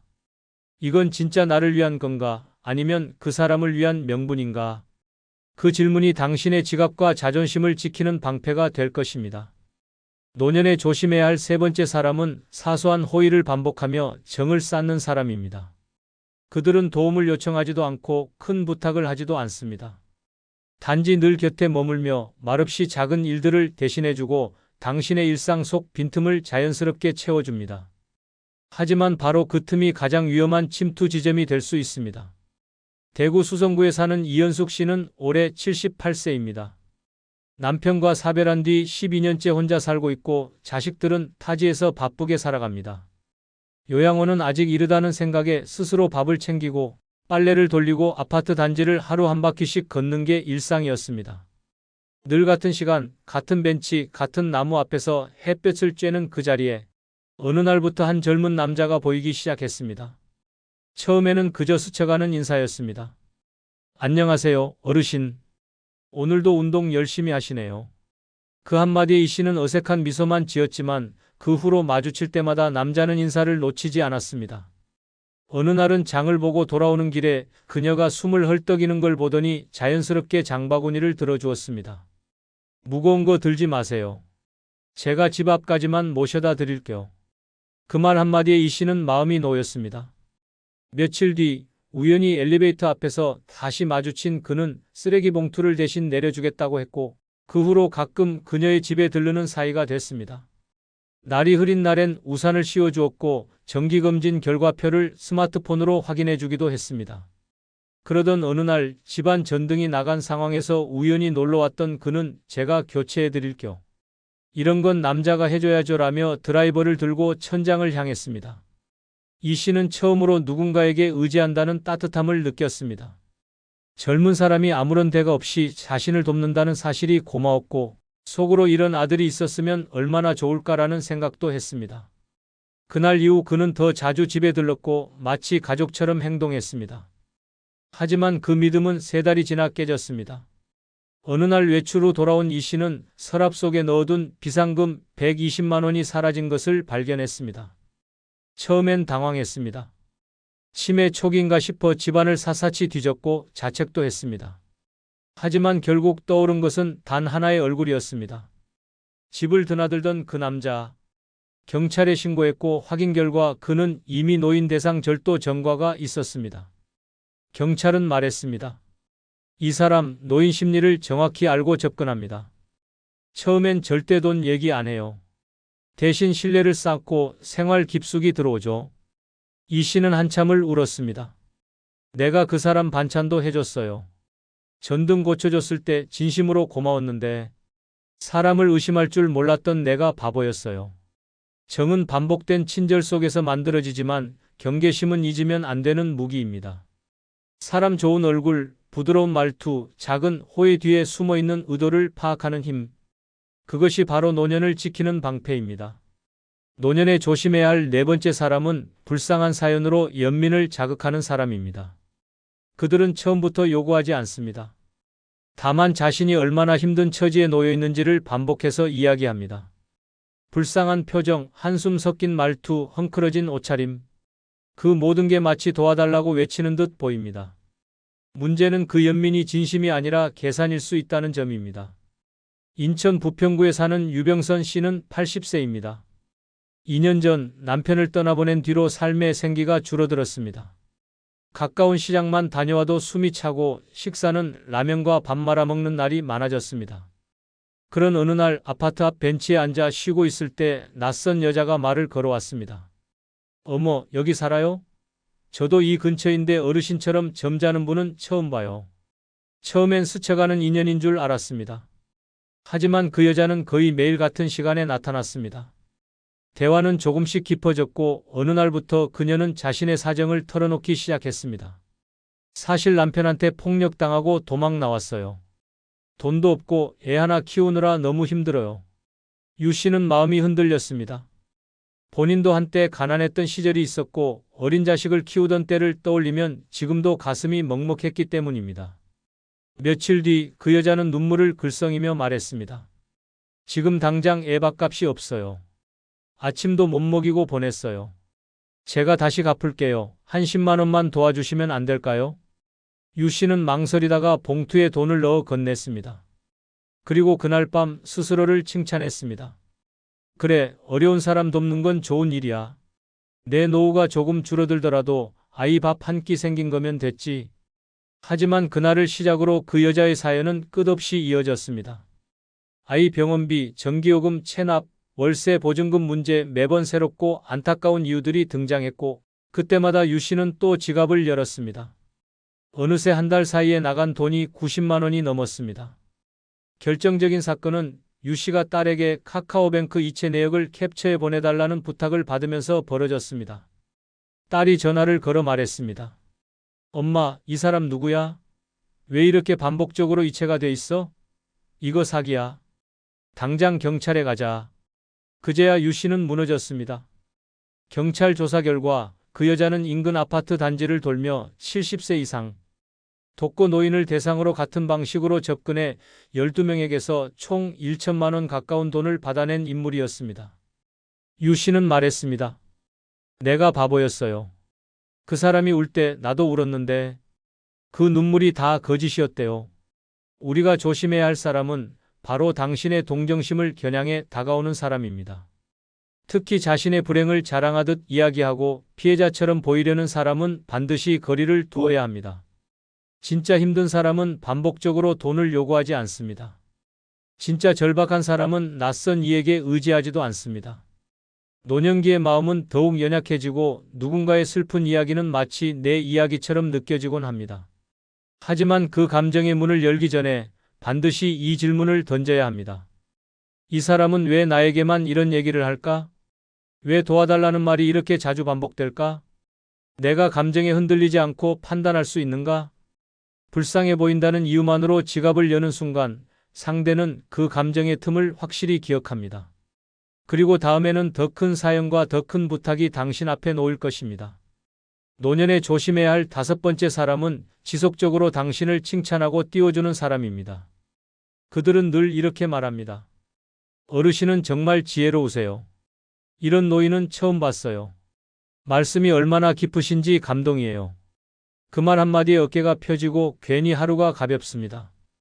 하지만 문제는 그 칭찬이 진심이 아니라 심리적 포획을 위한 미끼일 수 있다는 점입니다. 경기도 고양시에 사는 최정순 씨는 77세입니다. 책을 좋아하고 평생 학교 급식 조리사로 일하며 성실하게 살아온 분입니다. 노년에 접어든 지금은 매일 도서관에 가는 것이 유일한 낙이었고 자식들과는 주말마다 영상통화를 하는 정도로만 연락을 유지했습니다. 그 도서관 앞 벤치에서 자주 마주치던 50대 남성이 있었습니다. 어느 날 그가 먼저 말을 걸었습니다. 어르신, 저번에 책 읽으시던 모습이 너무 인상 깊어서요. 어쩜 이렇게 멋지신가요? 처음엔 의심스러웠지만 그 남자의 말투는 정중했고 지나치게 다가오지도 않았습니다. 며칠 뒤 그는 이런 말을 했습니다. 제가 최근에 작은 출판사를 하나 차렸습니다. 어르신 같은 분의 삶을 책으로 내보면 얼마나 좋을까 그런 생각이 들었습니다. 최 씨는 순간 웃음을 터뜨렸습니다. 내 이야기를 누가 읽겠어요? 하지만 남자는 진지했습니다. 아닙니다. 이런 삶이야말로 지금 세대에게 꼭 필요한 이야기입니다. 그날 이후 그는 매일처럼 전화를 걸어왔고 카페에서 만난 자리에서는 칭찬을 쏟아냈습니다. 선생님은 언변이 대단하세요. 감수성도 남다르시고요. 이런 분은 흔치 않습니다. 그러더니 조심스럽게 제안했습니다. 소책자로만이라도 출간해 보시죠. 인쇄도 나오고 출판 기념회도 열어드릴게요. 대신 인쇄비는 선생님 부담인데 총 280만 원입니다. 최 씨는 망설였습니다. 그런데 남자가 다시 말했습니다. 이건 비용이 아니라 투자입니다. 선생님이 얼마나 가치 있는 삶을 살아오셨는지 그걸 세상에 남기자는 거죠. 결국 최 씨는 적금을 깼습니다. 그리고 280만 원을 송금했습니다.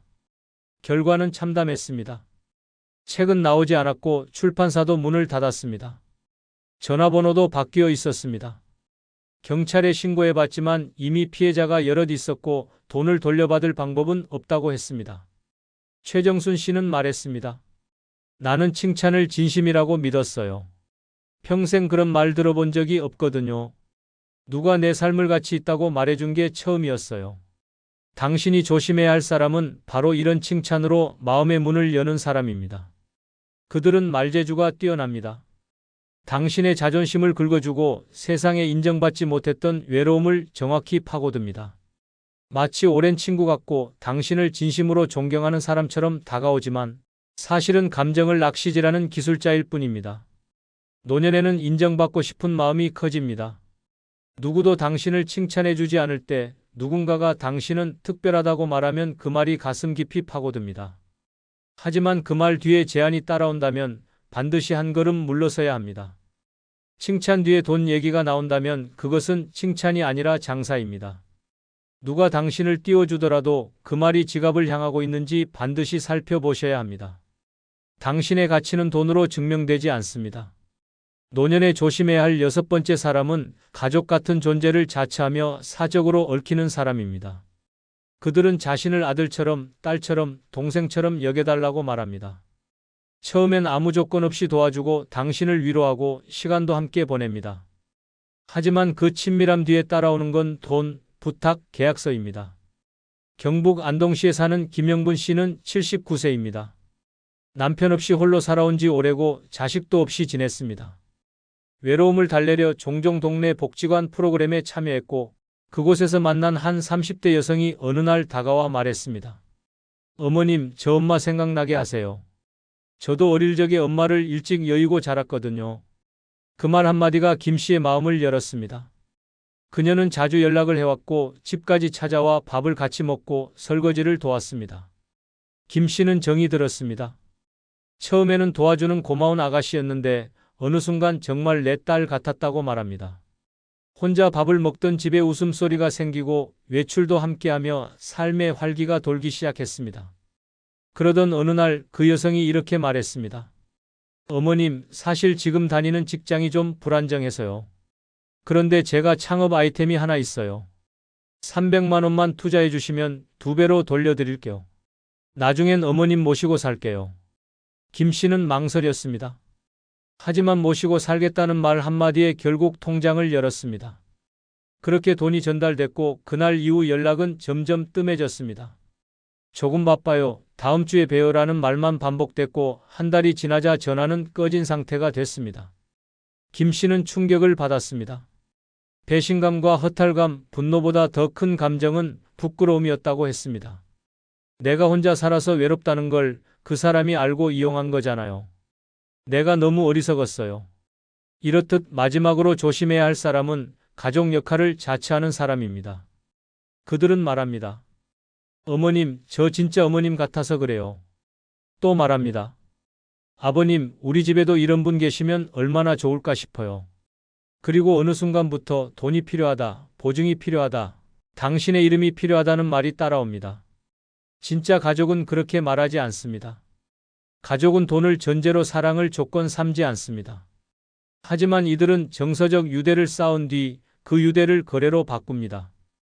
특히 독거노인이나 가족관계가 느슨한 어르신들은 이들에게 쉽게 마음을 열 수 있습니다.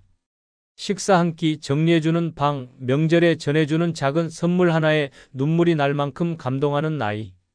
그 감정을 노리는 사람이 바로 이 유형입니다. 스스로 자식 같은 사람이라 말하는 사람은 대부분 그 뒤에 자식이라면 받을 수 있는 것들을 노립니다. 정은 소중합니다. 하지만 정을 앞세우는 사람은 반드시 의심해야 합니다. 노년의 가장 아픈 상처는 돈이 아니라 믿음의 배신입니다. 그러니 기억하세요. 가족 같은 사람은 가족이 아닙니다. 이런 사람들을 조심하지 않으면 평생 모은 노후 자금이 순식간에 사라질 수 있습니다. 처음엔 친절한 말 한마디, 작은 도움, 따뜻한 관심으로 시작하지만 결국 당신의 신뢰를 이용해 돈을 요구합니다.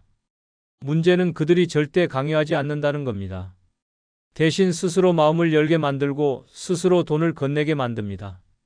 이걸 한번 허용하면 두 번은 더 쉬워집니다. 그 결과 수백에서 수천만 원이 빠져나갑니다. 진짜 위험은 그럴 리 없겠지 하는 순간부터 시작됩니다. 쇼펜하우어는 이렇게 말했습니다. 인간은 혼자 있을 때 가장 행복하다. 친구라는 것은 대부분 우리의 평정심을 깨뜨리고 불안을 가져다주는 존재일 뿐이다. 니체도 노년의 친구들은 대부분 과거에 머물러 있다. 미래를 향해 나아가려면 그들의 손을 놓아야 한다. 고 말했습니다. 젊었을 때는 이 말을 이해할 수 없었습니다. 친구 없이 어떻게 살 수 있을까 생각했습니다. 하지만 나이가 들면서 이 철학자들의 말이 얼마나 현실적인지 깨닫게 됩니다. 평생 소중히 여겨온 친구들이 오히려 마음의 평화를 깨뜨리는 존재가 되어버립니다. 만날 때마다 서로의 불행을 비교하고 과거 추억에만 매달리며 현재의 문제들로 서로를 힘들게 만듭니다. 건강과 경제력의 차이는 우정을 갈등으로 바꿔놓습니다. 이제는 인정해야 할 때입니다. 늙어서 친구가 오히려 가장 큰 짐이 된다는 사실을 말입니다. 지금부터 그 6가지 이유를 현실적으로 말씀드리겠습니다. 무조건 끝까지 시청하시기 바랍니다. 구독, 좋아요, 알림 설정 꾹 눌러주시면 시작하겠습니다. 늙어 친구가 가장 쓸모없는 짐인 첫 번째 이유는 친구의 늙어가는 모습을 보며 자신의 미래가 두려워지기 때문입니다. 오랜만에 만난 친구의 변한 모습을 보고 깜짝 놀란 경험이 있으신가요? 예전에는 건강하고 활기차던 모습이었는데 이제는 지팡이에 의존하고 말도 어눌해진 친구를 마주했을 때 느끼는 그 충격과 두려움 말입니다. 그 순간 머릿속에 떠오르는 생각은 나도 저렇게 될 텐데라는 암울한 예상이었을 겁니다. 나이가 들면서 가장 피하고 싶은 현실 중 하나가 바로 늙음에 대한 두려움입니다. 우리는 모두 나이 들어가고 있지만 그 사실을 직면하기는 쉽지 않습니다. 거울 속 내 모습도 피하고 싶은데 친구의 늙은 모습을 보면 더욱 잔혹한 현실이 눈앞에 펼쳐집니다. 그것은 바로 나의 미래 모습이기 때문입니다. 더 무서운 것은 친구들이 하나둘 병들어가는 모습을 지켜봐야 한다는 사실입니다. 치매에 걸려 나를 알아보지 못하거나 몸이 불편해져서 휠체어에 의존하는 모습을 보면 어떤 기분이 드시나요? 동정심보다는 공포감이 먼저 밀려오지 않으신가요? 나도 언젠가는 저렇게 될 텐데라는 생각에 잠을 못 이루신 적도 있으실 겁니다. 이런 두려움은 친구와의 만남을 점점 부담스럽게 만듭니다. 만날 때마다 친구의 쇠약해진 모습을 확인하게 되고 그것이 곧 나의 미래라는 사실을 받아들여야 합니다. 예전에는 함께 등산도 하고 여행도 다녔는데 이제는 병원 이야기와 약 이야기만 나눕니다. 이런 만남이 과연 즐거울까요? 박 씨 할아버지는 평생 친구가 파킨슨병에 걸린 후로 만나기가 힘들어졌다고 합니다. 친구의 떨리는 손과 불안정한 걸음걸이를 볼 때마다 자신도 언젠가는 그렇게 될지 모른다는 공포에 시달린다고 하네요. 우리는 모두 건강하고 활기찬 모습으로 기억되고 싶어 합니다. 하지만 친구들과의 만남은 그런 환상을 깨뜨립니다. 서로의 늙어가는 모습을 확인하고 죽음에 한 걸음씩 다가가고 있다는 사실을 상기시킵니다. 이런 만남에서 희망이나 활력을 찾을 수 있을까요? 더 심각한 문제는 이런 두려움이 우울증으로 이어질 수 있다는 점입니다. 친구의 쇠약한 모습을 보며 자신의 미래를 비관하게 되고 삶의 의미를 잃어버리게 됩니다. 살아봤자 저렇게 되는 건데 무슨 의미가 있나라는 생각에 빠지게 됩니다.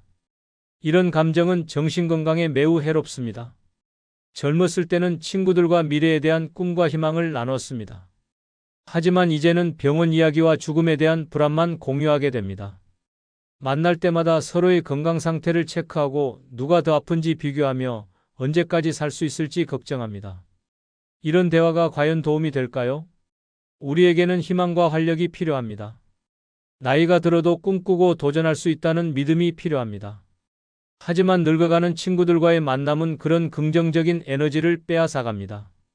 대신 두려움과 절망만 남겨줍니다. 이런 관계가 과연 우리에게 도움이 될까요? 오히려 남은 인생을 더 비참하게 만드는 짐일 뿐입니다. 늙어 친구가 가장 쓸모없는 짐인 두 번째 이유는 서로의 삶의 우선순위가 달라 대화가 겉돌기 때문입니다. 친구와 만나서 대화를 나누는데 도무지 화제가 맞지 않는 경험을 해보신 적 있나요? 나는 건강관리에 대해 진지하게 이야기하고 싶은데 친구는 손자 자랑만 늘어놓거나 내가 취미 활동에 대해 말하면 친구는 돈 걱정만 하면서 전혀 다른 방향으로 대화가 흘러가는 그런 상황 말입니다. 그때 느끼는 답답함과 소외감을 아실 겁니다. 나이가 들면서 각자의 삶의 우선순위는 크게 달라집니다. 어떤 사람은 건강이 가장 중요하다고 생각하고 어떤 사람은 자녀와 손자가 전부라고 여깁니다. 또 다른 사람은 경제적 안정을 최우선으로 두거나 종교나 봉사활동에 모든 에너지를 쏟기도 합니다. 젊었을 때는 비슷한 관심사를 가졌던 친구들도 이제는 완전히 다른 길을 걷고 있습니다. 이런 차이는 대화를 매우 어색하게 만듭니다. 내가 중요하게 생각하는 주제에 대해 이야기해도 친구는 별로 관심을 보이지 않습니다. 반대로 친구가 열심히 이야기하는 내용이 나에게는 전혀 흥미롭지 않습니다. 결국 서로 다른 얘기를 하면서 시간만 보내게 됩니다. 더 심각한 문제는 이런 우선순위 차이가 가치관의 충돌로 이어진다는 점입니다. 건강을 중시하는 사람은 운동과 식단 관리에 투자하는 것이 당연하다고 생각하지만 자녀 중심적인 사람은 그런 것을 이기적이라고 여깁니다. 경제적 안정을 추구하는 사람과 정신적 풍요를 중시하는 사람 사이에는 깊은 골이 생깁니다. 박씨 할아버지는 요즘 독서와 글쓰기에 푹 빠져 있는데 평생 친구는 그런 걸로 뭐하냐, 손자나 더 돌봐라라고 핀잔을 준다고 합니다. 서로 추구하는 가치가 달라서 대화할 때마다 갈등이 생긴다고 하네요. 이런 상황에서 진정한 소통은 불가능합니다. 각자 자신이 중요하게 생각하는 것만 이야기하고 상대방의 관심사는 무시하거나 폄하합니다. 대화라기보다는 각자의 독백을 번갈아 하는 것에 불과합니다. 이런 만남에서 무엇을 얻을 수 있겠습니까? 젊었을 때는 공통의 관심사가 많았습니다.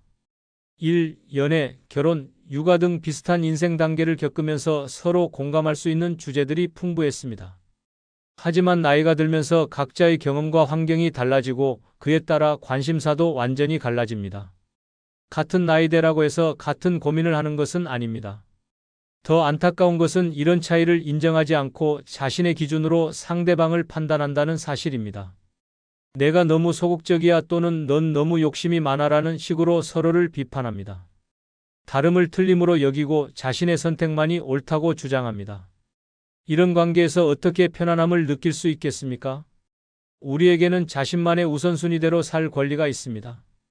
나이가 들어서도 새로운 것에 도전하고 싶은 사람도 있고 조용히 가족과의 시간을 보내고 싶은 사람도 있습니다. 하지만 옛 친구들은 그런 다양성을 받아들이지 못합니다. 자신과 다른 선택을 하는 것을 이해하지 못하고 끊임없이 간섭하려 합니다. 이제는 인정해야 할 때입니다. 서로 다른 길을 걷는 사람들과 억지로 관계를 유지하는 것은 의미가 없습니다. 대화가 겉돌고 이해할 수 없는 관계라면 더 이상 우정이라 할 수 없습니다. 그런 관계는 서로에게 스트레스만 주는 무거운 짐일 뿐입니다. 늙어 친구가 가장 쓸모없는 짐인 세 번째 이유는 친구가 내 약점을 기억하고 있기 때문입니다. 오랜 친구와 만났을 때 갑자기 수십 년 전 창피했던 일을 꺼내며 그때 내가 얼마나 우스꽝스러웠는지 아직도 생생해라고 말하는 순간을 경험해 보신 적 있나요? 그 순간 얼굴이 빨갛게 달아오르면서 왜 그런 이야기를 지금 꺼내는지 이해할 수 없었던 그 기분 말입니다. 나이가 들면서 가장 부담스러운 것 중 하나가 바로 과거의 짐입니다. 젊었을 때는 실수도 많이 하고 부끄러운 일도 겪었습니다. 하지만 세월이 흐르면서 그런 일들을 잊고 싶어하고 새로운 모습으로 살아가고 싶어합니다. 문제는 오랜 친구들이 그 모든 과거를 기억하고 있다는 사실입니다. 더 심각한 것은 이런 친구들이 그 기억을 무기로 사용한다는 점입니다. 대화 중에 자연스럽게 옛날 이야기를 꺼내면서 상대방을 위축시킵니다. 내가 무슨 말을 하는 거야? 예전에 너는 이랬잖아라는 식으로 현재의 나를 과거의 실수로 규정해버립니다. 이런 상황에서 어떤 기분이 드시겠습니까? 우리 모두는 변화하고 성장합니다. 젊었을 때의 미숙함이나 실수가 평생 나를 따라다닐 이유는 없습니다. 하지만 오랜 친구들은 그 변화를 인정하려 하지 않습니다. 오히려 과거의 모습에 나를 가두려고 합니다. 너는 원래 그런 사람이야 라고 단정 지으면서 현재의 노력이나 변화를 무시해버립니다. 김씨 할머니의 경우를 보면 40년 친구가 만날 때마다 젊었을 때 경제적으로 어려웠던 시절 이야기를 꺼낸다고 합니다. 그때 내가 돈 없어서 얼마나 쪼들렸는지 기억나지? 라고 하면서 지금의 안정된 생활을 폄하한다는 겁니다. 이런 친구들과 있으면 끊임없이 과거의 그림자에 시달리게 됩니다. 새로운 도전을 하려고 해도 내가 그런 걸 할 수 있겠어? 예전에 실패했잖아라는 말을 듣게 됩니다. 자신감을 가지려고 해도 과거의 약점을 들먹이며 주눅들게 만듭니다. 이것이 과연 건강한 관계일까요? 더 큰 문제는 이런 기억들이 시간이 지날수록 왜곡된다는 사실입니다. 실제보다 더 과장되어 기억되거나 맥락은 빠지고 부정적인 부분만 남게 됩니다. 친구는 자신이 기억하는 대로가 진실이라고 믿고 그것을 근거로 현재의 나를 판단합니다. 이런 상황에서 어떻게 자유롭고 편안한 관계를 유지할 수 있겠습니까? 우리에게는 과거로부터 자유로울 권리가 있습니다. 젊었을 때의 실수나 약점이 평생 나를 규정할 이유는 없습니다. 하지만 오랜 친구들은 그 자유를 허락하지 않습니다. 과거의 기억 속에 나를 가두고 그 틀에서 벗어나려는 시도를 방해합니다. 진정한 친구라면 나의 성장과 변화를 인정하고 응원해야 합니다. 과거의 약점을 들먹이며 현재를 부정하는 것이 아니라 지금의 모습을 있는 그대로 받아들여야 합니다. 하지만 대부분의 오랜 친구들은 그렇지 못합니다. 이런 관계는 더 이상 우정이 아닙니다. 나를 과거에 묶어두는 족쇄일 뿐입니다. 늙어 친구가 가장 쓸모없는 짐인 네 번째 이유는 친구의 질투와 비교가 마음을 상하게 하기 때문입니다. 혹시 이런 경험 있으신가요? 오랜만에 만난 친구가 요즘 어떻게 지내?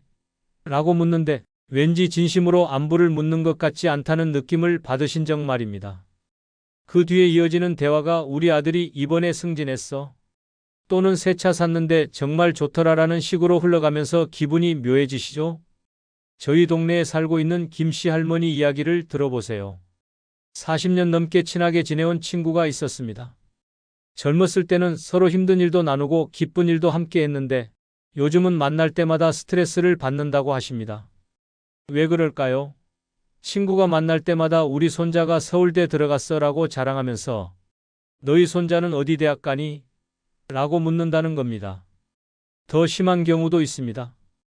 박씨 할아버지는 평생 친구로 지내온 분과 최근에 연락을 끊었다고 합니다. 이유가 뭘까요? 그 친구가 만날 때마다 나는 아직 병원 안 다녀도 되는데 너는 벌써 여기저기 아프냐? 라고 말한다는 겁니다. 건강을 비교하면서 은근히 우월감을 드러내는 거죠. 이런 상황에서 여러분은 어떤 기분이 드실까요? 만나고 나서 기분이 좋아지시나요? 아니면 오히려 우울해지시나요? 대부분 후자일 겁니다. 왜 그럴까요? 친구라는 이름으로 서로를 비교하고 질투하는 관계가 되어버렸기 때문입니다. 또 다른 예를 들어보겠습니다. 최 씨 할머니는 매주 만나던 친구들과의 모임을 그만두었습니다. 무슨 일이 있었을까요? 친구들이 모일 때마다 누구 집이 더 크고 누구 연금이 더 많은지 비교하는 게 일상이 되었다고 합니다. 심지어 너는 아직도 그 작은 집에 사니? 라고 대놓고 말하는 친구도 있었답니다. 생각해 보세요. 젊었을 때는 어땠나요? 서로 격려하고 응원했잖아요. 누군가 어려울 때 도와주고 기쁠 때 함께 기뻐해 주었습니다. 하지만 나이가 들면서 점점 달라집니다. 자식 자랑, 돈 자랑, 건강 자랑이 대화의 전부가 되어버립니다. 이런 친구들과 시간을 보내면 과연 행복해지실까요? 아니면 더 외롭고 초라해지실까요? 여러분도 한번 생각해 보세요. 최근에 친구들과 만나서 기분 좋게 헤어진 적이 언제인가요? 아마 오래전 일일 겁니다. 이제는 솔직히 인정해야 할 때입니다. 이런 친구들은 더 이상 우리 인생에 도움이 되지 않습니다. 오히려 마음만 상하게 만드는 짐일 뿐입니다. 늙어 친구가 가장 쓸모없는 짐인 다섯 번째 이유는 몸은 힘든데 의무감으로 만남을 유지하기 때문입니다. 무릎이 아프고 허리가 불편한데도 오랜 친구인데 안 만날 수는 없잖아라는 생각으로 억지로 약속을 잡으신 경험이 있으신가요? 집에서 쉬고 싶은 마음이 간절한데도 친구가 섭섭해할까봐 참고 나가신 적 말입니다. 그런데 막상 만나고 나면 피곤함만 더해지고 몸은 더 힘들어지는 그런 상황을 겪어보셨을 겁니다. 나이가 들면서 가장 큰 변화 중 하나가 바로 체력의 급격한 저하입니다. 예전에는 하루 종일 돌아다녀도 멀쩡했는데 이제는 조금만 움직여도 금세 지칩니다. 외출 한번 하는 것도 큰 부담이 되고 집에서 조용히 쉬는 것이 가장 편안합니다. 하지만 친구들과의 관계는 그런 현실을 고려해주지 않습니다. 더 힘든 것은 친구들 역시 나이가 들어서 만남 자체가 서로에게 부담이 된다는 사실입니다. 모두 몸이 불편하고 피곤한데도 우정을 지켜야 한다는 의무감 때문에 억지로 만남을 이어갑니다. 이런 만남에서 진정한 즐거움을 찾을 수 있을까요? 서로 힘든 몸을 이끌고 나와서 어색한 시간을 보내는 것이 과연 의미가 있을까요? 실제로 많은 분들이 이런 딜레마를 겪고 계십니다. 친구를 만나고 싶은 마음은 없지만 오랜 관계를 끊기는 어려워서 계속 만나고 있습니다. 약속을 잡을 때부터 부담스럽고 만나는 동안에도 빨리 집에 가고 싶어 합니다. 헤어진 후에는 온몸이 아프고 며칠간 회복하느라 고생합니다. 이씨 할머니는 매주 만나던 친구들과의 모임이 이제는 고역이 되었다고 합니다. 관절염 때문에 걷기도 힘든데 친구들이 서운해할까봐 계속 참석하고 있다는 겁니다. 집에 돌아오면 며칠간 몸살을 앓는다고 하네요. 젊었을 때는 친구들과의 만남이 활력소였습니다. 함께 있으면 에너지가 충전되고 기분이 좋아졌습니다. 하지만 이제는 정반대가 되었습니다. 만남이 에너지를 빼앗아가고 몸과 마음을 더욱 지치게 만듭니다. 그런데도 계속 만나는 이유는 무엇일까요? 단지 의무감 때문입니다. 이런 의무감은 건강에도 해롭습니다. 몸이 쉬어야 할 때 억지로 활동하면 회복이 더디어지고 병이 악화될 수 있습니다. 스트레스도 증가하고 면역력도 떨어집니다. 친구를 위한다는 명목으로 자신의 건강을 해치는 것입니다. 이것이 과연 올바른 선택일까요? 더 안타까운 것은 친구들도 똑같은 상황이라는 사실입니다. 서로 힘든 몸을 이끌고 나와서 억지 웃음을 짓고 빨리 집에 가고 싶어 하면서도 내색하지 못합니다. 모두가 부담스러워하는데도 아무도 먼저 그만 만나자고 말하지 못합니다. 이런 관계가 과연 건강한 우정일까요? 우리에게는 솔직할 권리가 있습니다. 몸이 힘들면 쉬어야 하고 만나기 싫으면 거절할 수 있어야 합니다. 진정한 친구라면 그런 상황을 이해해 줄 것입니다. 하지만 대부분의 친구 관계는 그렇지 못합니다. 의무감과 체면 때문에 서로를 힘들게 만드는 관계로 변질되어 버립니다. 이제는 정직하게 인정해야 할 때입니다. 몸이 힘든데 억지로 유지하는 관계는 더 이상 우정이 아닙니다. 서로에게 부담만 주는 무거운 짐일 뿐입니다. 건강한 노후를 위해서는 이런 의무적인 관계에서 벗어날 용기가 필요합니다. 늙어 친구가 가장 쓸모없는 짐인 여섯 번째 이유는 고집이 세져서 조언을 전혀 듣지 않기 때문입니다. 친구를 위해 진심으로 걱정하는 마음으로 조언을 해주었는데 나는 내 방식대로 할 거야 라고 딱 잘라 말하면서 아예 들으려고 하지 않는 상황을 겪어보셨나요? 그때 느끼는 그 답답함과 허무함을 아시는 분들이라면 이 이야기에 깊이 공감하실 겁니다. 나이가 들면서 가장 크게 변하는 것 중 하나가 바로 고집입니다. 젊었을 때는 다른 사람의 의견을 듣고 받아들이는 유연함이 있었습니다. 하지만 세월이 흐르면서 자신만의 경험과 신념이 굳어지고 그것이 절대적인 진리라고 믿게 됩니다. 문제는 이런 고집이 친구 관계에서 큰 갈등을 만든다는 점입니다. 저희 동네 이씨 할아버지는 60년 친구가 건강식품에 매달려 한 달에 수십만 원씩 쓰는 걸 보고 조언했지만 너는 모르는 소리 하지 말아라는 말만 돌아왔다고 합니다. 친구를 걱정하는 마음이었는데 도리어 원망을 듣게 되었다고 하네요. 왜 이런 일이 생길까요? 나이가 들면서 자존심이 더 강해지기 때문입니다. 누군가 자신의 판단에 의문을 제기하면 그것을 개인적인 모독으로 받아들입니다. 내가 이 나이까지 살면서 그것도 모르겠냐는 식으로 반응하게 됩니다. 자신의 경험을 절대시하고 다른 관점을 받아들이려 하지 않습니다. 더 심각한 문제는 이런 고집이 점점 더 강해진다는 사실입니다. 한 번 마음을 정하면 아무리 명백한 증거를 보여줘도 인정하지 않습니다. 심지어 잘못된 결과가 나와도 운이 나빴을 뿐이라고 합리화합니다. 조언을 해주는 사람을 오히려 방해꾼으로 여기기까지 합니다. 얼마나 많은 분들이 이런 상황을 겪고 계실까요?